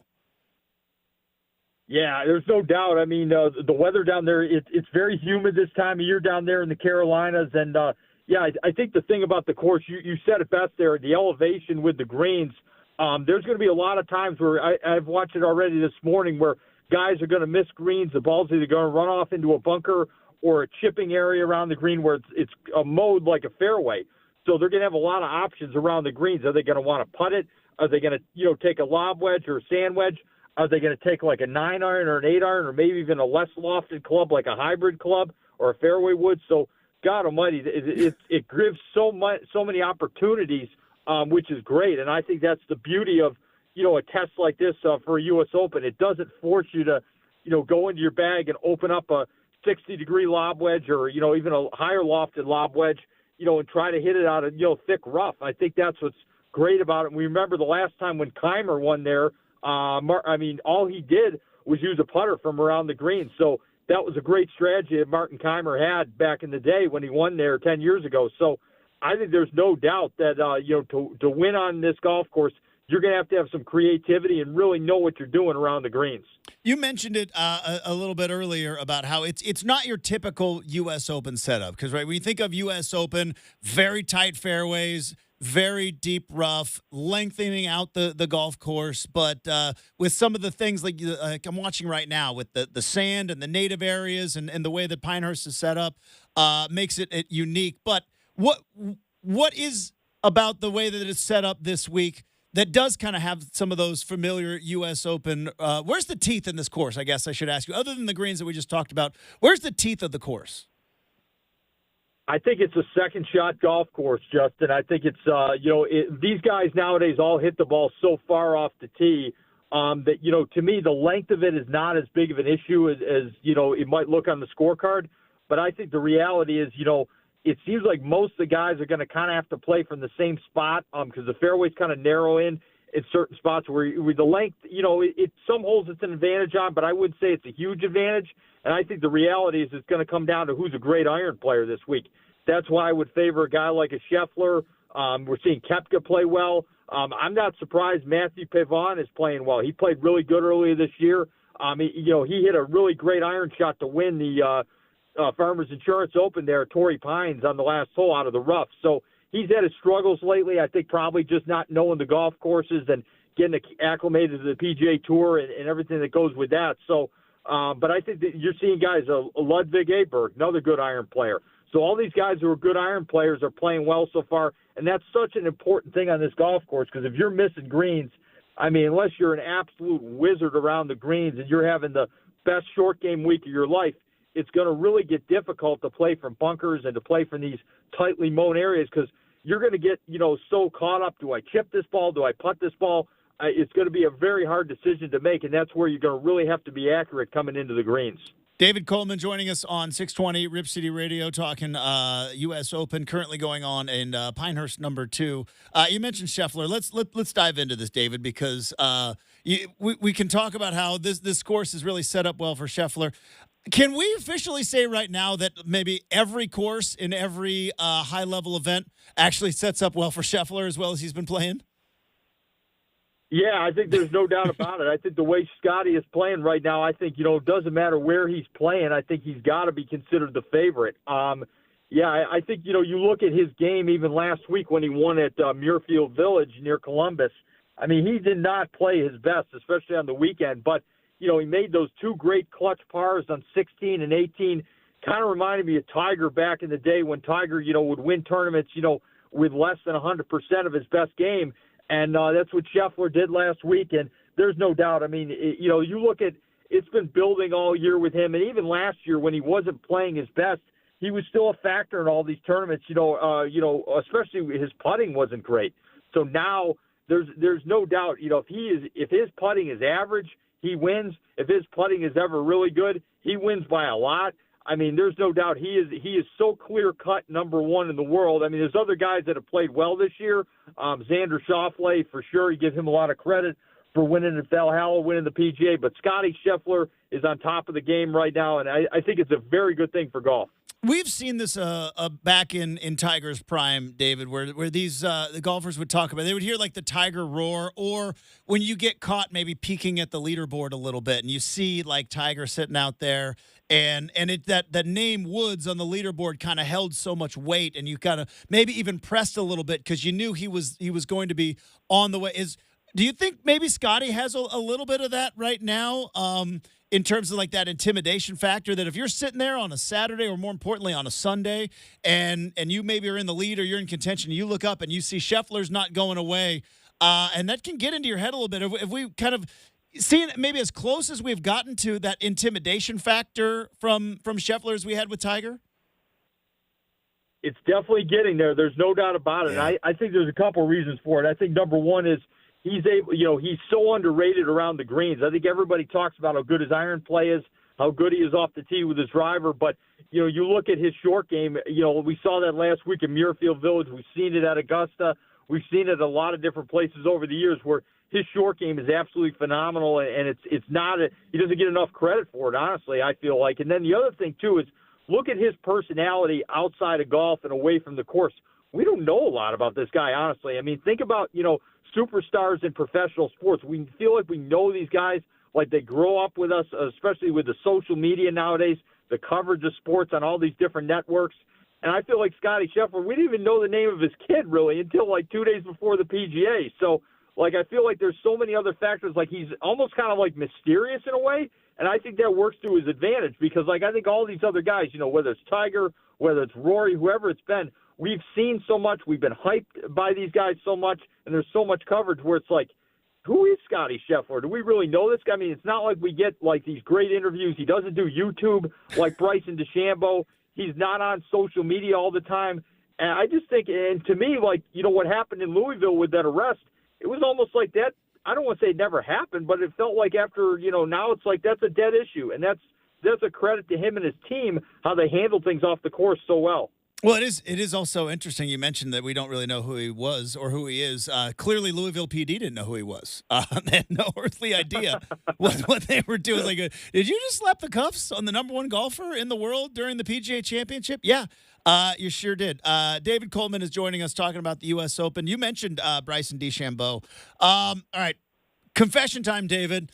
Never been a big Bryson fan. Never been a big Bryson fan. But we have seen a different Bryson these last, I think, year to 18 months and a kind of a different approach since going to Live. But you saw the way he played at Augusta a handful of months ago. Is Bryson growing up before our eyes? Is he, dare I say, almost becoming likable? Yeah, I think so, man. I think there's So no doubt. weird. I mean, I love your point there about that. I think there's no question he's changed a lot since he went over to Live Golf, and I think you look at what he's done since he went to Live. You know, he's gotten more fans on his side because of the YouTube stuff, and I think for a lot of people that have picked up the game since COVID, a lot of people go to YouTube and they look at YouTube for lessons. They look at YouTube for just content in general with golf, and there's so many new golfers in the last few years that they look at him and they say, man, this guy's interesting. He's different. He's got these irons that are shaped totally different. He hits the ball a long way. He tried to make his body look different. Now he looks totally different than he looked a few years ago, and he's got the pedigree to do it. He's won major championships. He had an unbelievable record in college and the amateur ranks before he turned pro, and then he's won at every level in the pro level, and he's won on so many different courses. I mean, you look at he's won on old-style courses like I remember he won at Canterbury on the Corn Ferry Tour. He won at Greenbrier last year on the Live Tour. He's won, TPC Deer Run. He's won a Wingfoot. I mean, that's quite. There's other courses he's won at too. There's so many different golf courses he's won at that I think that kind of appeals more to the hardcore fan. And then we saw him at Louisville, the PGA at Valhalla, how he really played to the crowds. I think so. He's become sort of a showman and an entertainer. So I think he's very good for golf, and I think if the PGA Tour and Live are going to merge and ever do this, he's a big piece in this, honestly, right now. We thought maybe 6 months ago, Jon Rahm, when he went to Live, that was the biggest piece. Maybe other players would be big pieces. I think Bryson DeChambeau and Brooks Koepka right now would be the biggest factor in merging because those are two guys that I want to see more of. I think the PGA Tour fans would love to see again. And I think the reality is if you have those two guys, especially Bryson, though Koepka, because of his record in the majors and how good of a player he is. But I think Bryson, to me, the entertaining stuff he's doing, the way he's become so popular with the fans, yeah, I think you definitely want to see him back on the PGA Tour, and we want more Bryson for sure. David Coleman joining us here on 620 Rip City Radio, talking U.S. Open, talking golf.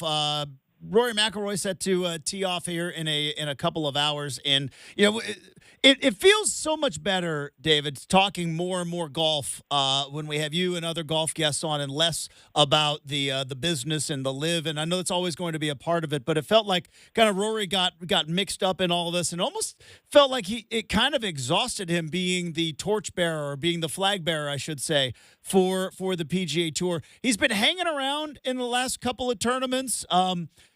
Rory tees off, like I mentioned, in a couple of hours. How do we like him this weekend? I don't see it this week, Justin. I just don't. I think there's too many opportunities where his wedge play is not the greatest by that high of a standard, and I just don't see it because I feel like you got to be so accurate with your short irons there. And Rory's going to have plenty of opportunities with that because we know how good of a driver the ball is. But I think two other things. You talked about the off-course thing. Rory's still involved with that stuff with Liv and Piff and the Saudis, whatever you want to call it. He was, doing some conference calls last week in between the rounds at the Memorial there in Ohio. So he's still kind of involved in that. I know people say he's trying to distance himself. I think he's still involved, and I think he's a big part of the thing with the merger. I mean, because he's spoken out a lot about it this year. I mean, obviously there was that rumor after the Masters that he might have gone to Live. The other thing, too, is that I'm not going to get into his divorce, or now I guess it's called off, but there's too much personal stuff and too many other things. And to me, to win a major, you got to be all systems go. You got to be 100% locked into golf. All the other stuff can take care of itself at another time. But to me, there's other things that he's involved with. And I'm just, his putter at times, I think, deserts him in the biggest events. And I think, too, like you saw him win at Quail Hollow. Quail Hollow was tough. I mean, Quail Hollow is a really tough golf course, but that's more of a long golf course where it really favors a guy like him with his high ball flight. And I think the other thing, too, is there's no danger around the greens at Quail Hollow, except maybe a couple holes here and there where there's water in play. Like at Pinehurst, every hole, the greens are so domed and shaved, like you said, where these runoffs, if he starts missing these greens, I mean, Rory, for that high of a level of a golfer, is just decent around the greens. I mean, he's not great compared to some of the, compared to Scheffler, let's say. I mean, so that could really hurt him this week. And we've seen him in majors miss enough putts coming down the stretch And I think his wedge play, too. We saw last year at the Open at LACC. He missed a big wedge shot on the back nine on Sunday, and that's where you got to be so locked in, so dialed in to win these major championships. David Coleman joining us here on 620 Rip City Radio, making me a little bit sad, not just because I'm a Rory fan, but I may have a financial investment, David, in Rory McIlroy this weekend. Wish I would have talked to you maybe before I hit the bet button on my phone app. One other guy I did want to talk about again seems to kind of always be around. He is even par today. He's tied for 16th, but Colin Morikawa. I mean, obviously Scottie Scheffler is playing unbelievable golf because we're talking about Tiger comparisons. But when I look at the leaderboards, David, and every time you say, "Oh, there's Scottie Scheffler," Colin Morikawa always seems to be kind of right there with him. Playing also some really good golf as of late. You talked about them at the Memorial. I was hoping for a playoff at the Memorial, but couldn't get the chip to go in. But he seems like another guy to always be keeping your eye on. No question about it. Yeah, and I think the biggest thing to me, it seems like in the last year or less than a year, he's gotten back to cutting the ball, hitting that left to right shot, and I think that's so important for a guy like him. Because that's his go-to shot. He is by no means the longest hitter out there on tour. I mean, he's long. I mean, he's very long, but he's not anywhere near the length of like a McIlroy or even a Wyndham Clark or, some of these guys that can really get it out there like Bryson. But, yeah, he's definitely long enough. He's a good iron player. My question with him is around the greens as well, especially his putter. We saw that on the last day of the PGA Championship. He didn't make any putts at all that last round at Valhalla. And I think over the years, too, Justin, I think he's gone to probably too many different styles of putting, and he's probably asked for too many different people's advice with putting, from what I've heard. I think that can be a detriment. I think, to me, he needs to go back to where he was best when he was younger and just be an athlete, just putt. I mean, you think of a guy like, I'll make an analogy to the NBA. I mean, think of a guy when he's missing three-pointers. Let's use Steph Curry as an example. Does Steph Curry go back? He might, with a coach in the off season, look at, where certain, angles are and technique and things like that. But he's not doing that during the season when they're playing back-to-back or they're on an East Coast road trip or something like that. Just keep shooting. That's the analogy I would use with Morikawa. He's got to just keep putting and see the ball go in the hole. The more he gets mixed up in technique and technical thoughts, I think that's where Morikawa is going to hurt himself down the road, because he's a really good ball striker, and he's no doubt a top 5 or top 3 player sometimes in the world. But to me, you look at where he's won his 2 majors. I mean, he won the PGA in San Francisco, little slower greens there, and then he won at the Open Championship where the greens are notoriously slower. So I think this is going to be a very interesting test to see how he does on these faster greens, and especially with all the chipping he has to do, because I would say he's good around the greens, but he is I would say he's probably more closer to tour average, because last week he had a really good week on the greens, but will that carry over? We're going to find out this week. It's going to be shaping up to be a fantastic week. Hopefully we got a great run heading into the weekend. Hey, David, thanks so much for your time. This was fantastic. This was tons of great stuff. Love talking golf with you. Have a great weekend. Enjoy the U.S. Open. Hopefully we'll talk to you again soon. Sounds good, man. I appreciate having me on. And, yeah, it should be a great tournament this weekend. There we go. David Coleman there. Brenden, I saw a little gleam in your eye. Started to mention Bryson DeChambeau. Actually likable. That's my guy right there. Actually likable. For how little golf I watch, that's my guy. Because he hits the ball hard. I saw there was an article. I was like, I think it was the headline was, "Is Bryson DeChambeau likable?" And I'm like, I made up my mind a long time, but I was like, am I the one missing the boat on this? I don't know. I don't know if I'm ready yet. I'm not ready quite yet, but I am ready for the RCM mailbag. That's coming up next, 620 Rip City Radio.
right, let's wrap up the show. Before we get to the mailbag, I do want to let you know about Toyota and iHeartRadio. Fill the truck. That's right, canned and non-perishable foods that benefit the Oregon Food Bank. 2 locations this weekend. Coos Bay from noon to 2 on Saturday. The Fred Meyer is where you want to be, and look for the specially marked Toyota Tundra that is there. And then on Sunday, June the 16th, also Fred Meyer, but this time up the road in Newport, also from noon to 2, and that same Toyota Tundra. Enter to win a chance for a trip for 2 to the iHeartRadio Music Festival in Las Vegas. Can't make it this weekend? Easy. Go to the events page at ripcityradio.com. Complete list of dates and locations to join us at Fred Meyer as we fill the truck for the Oregon Food Bank. Let's end the show with the mailbag right now.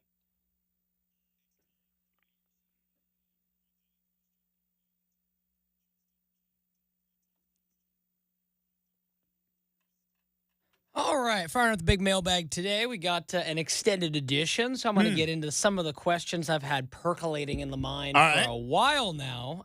Let's go ahead and get into the first one, which relates to the Pac-12, Justin. Yeah, it's dead. It's over. As we knew it. Yeah, and past tense. Discussed with... Done like dinner. Well, yes. I said my team's still in it. Yours long gone, but yes. So it's like the Pac-2 still exists. The 2-pack, yeah. But I'm curious for you. I'm going to take out our teams. Okay. But I want you to give me, and you don't have to attend because that can be hard, which, we can judge. So that's what we do in this program. Give me the best and worst stadium/arena in the Pac-12. Ooh. So I will give you rules. Oregon State off the list. Autzen, Parker Reeser out. Gill, Matthew Knight, Mack. Matthew Knight, Mack out.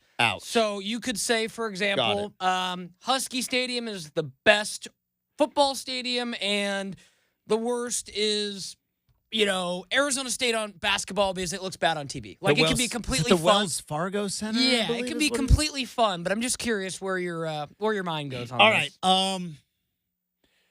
I have to do it. I have to. Husky Stadium is the best. It is. It's the best. And I'm saying it quietly, even though I'm talking into a microphone, because I hate saying it out loud, but it is the best. I've been to the Coliseum. It's not that great. Now, where I've never been to Rice Eccles. I've been to Martin Stadium. Martin Stadium's fine. Been to the Rose Bowl. Been to the Rose Bowl. Rose Bowl is great one day of the year. That's the Rose Bowl. Other than that, it's an inconvenient stadium to get in and out of. It's an inconvenient stadium to sit in. It's not a good stadium. It's good to have the Rose Bowl there. But that's it. So Rose Bowl, no. I've been to Sun Devil Stadium. Meh. It's Brenden is Husky Stadium. It is. It's so good. Since they redid it, it's an incredible stadium. The way that they made that whole place, it is incredible. And I hate saying it out loud. I had to look it up. But it just is. I said, very much like you, Justin, I've been to the Rose Bowl. I know, the thing you go, it's not on the campus of UCLA. When you actually look it up and see how many miles. So far away. 30 miles away. 30 miles away. And that's with LA traffic. Yes. Yeah. So that's, no wonder you don't have the kind of on campus. It's too old. It's an old, and it should be old for the Rose Bowl. The Rose Bowl, it should be old. The traditions should stay the same way. It should not have a big giant jumbotron on it. It's the Rose Bowl. But for UCLA home games, it's an old convenient stadium. It's just not good. With like you, Washington checks in first. I haven't been to a basketball arena that's been necessarily cooler than that. As I would have liked to have gone to some more basketball arenas before the conference broke up, but neither here nor there. I would say sneaky number. Or go ahead. Best basketball arena is Arizona. It's McHale. McHale's the best. It's tough to beat. It's the biggest. They care the most there. I'd it's like the to go best to environment. Arizona's got the best. Paulie's got some cool historical factor to it. Paulie's a little bit like the Rose Bowl, though, in that it's not On the campus, best. though, right? It's on campus, but Yeah. it's it's old. It's a little bit dated, but you excuse it because that's where Kareem Abdul-Jabbar played, And right? Bill That's and where so Bill many Walton others. played. Yeah. That's where John Wooden sat and coached and ran practice. So that you get that, but it's not the best arena. Yes. I think that they just recently renovated the whole thing, right? Didn't they kind of gut it and renovated it? Yeah, it was not too long ago they gave the first video replay board, right? Yeah. That happened in my lifetime. So they kept it pretty I've heard the Galen Center's nice. USC. I've never yeah. been there, but I've heard downtown. it's nice. Yeah, But it's Arizona. It's McHale Center. I heard Colorado and Utah because they're the two biggest in the conference. You can believe it. Utah holds. It's because Utah's so big into gymnastics, but the Huntsman Center holds 15,000. It's actually the biggest arena. Also, that's a cool name. Yeah. The Huntsman Center. Yeah. I'm sure it's Steve Huntsman or whatever Yeah. donated it, but it sounds like, there's taxidermy. On the hunt. Yeah. The taxidermy on the walls and a roaring fireplace. It's the Huntsman Center. That's a cool name. I learned recently that Colorado is the only gym. Well, this is kind of a silly take when I say it out loud, but the only gym on quote unquote the West Coast, I should just say west of the Mississippi, that has the baskets that go up to the ceiling and come down. It is so rare to not have a stanchion. Thank you. Justin knows what that is. Because, so see, Justin, if no stanchion, your player can't punch it and get hurt. That's true. It's happened a couple times. Just saying. But Aaron Brooks can't punch it at UCLA and break his hand his freshman year. You might laugh.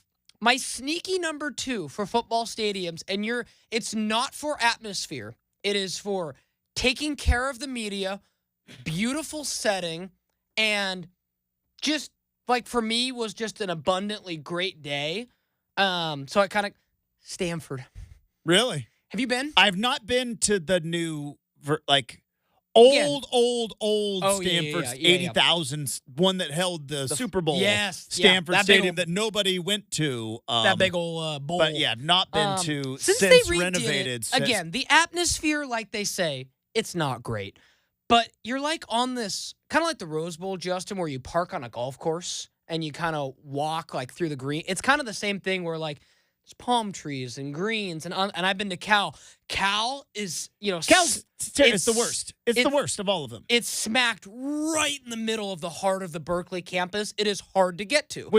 Right? But also it's old, it's dated. It's on a canyon. It's on. I mean, but that's kind of cool. It's got a fault line that runs through it. It does. Strawberry fault line, baby. But it's I would say of the former Pac-12. Cal's the worst. Cal's the worst football stadium. I've been after Cal. Probably Sun Devil Stadium. Yeah, it needs to be redone. Sun Devil Stadium is nice for where it is and the fact that it's cut into a mountain. But you go into the press box, and no disrespect, but it was this is old Reeser. It's not. It's just older. Yeah, the location's great, but as Justin said, when you don't really care about football. Martin Stadium is they've never been. They renovated Martin Stadium 2012, 2013. So it's actually for a smaller stadium, it's actually very nice. So I like Martin Stadium when I was there. It's exactly what it should be. It's exactly what it should be for Washington State football. If I'm still around when the Beavers go back up there, I'll definitely cross it off my bucket list because I have a feeling up there next year, right? Not this year, but next. That's what I'm saying. Next year. Yeah. So I mean, I take my Beavers Edge stuff year by year. You never know. Who knows what conference either team will be in a year? It might be completely different. That's a big reason. That's a big reason for that factor. One might be in the ACC. One might be in the Big 12. It's true. Both might be in the Sun Belt. Who knows at that point? We've got another life-changing mailbag. We're gonna save it for tomorrow, folks. It's gonna be great. All right. So we got that. Dwight James is set to join us tomorrow. So we got Dwight James on the big show tomorrow. Obviously more U.S. Open and a whole lot of fun. It's a Fancy Coffee Friday. We'll talk to you tomorrow morning, 6 a.m. here on 620 Rip City Radio.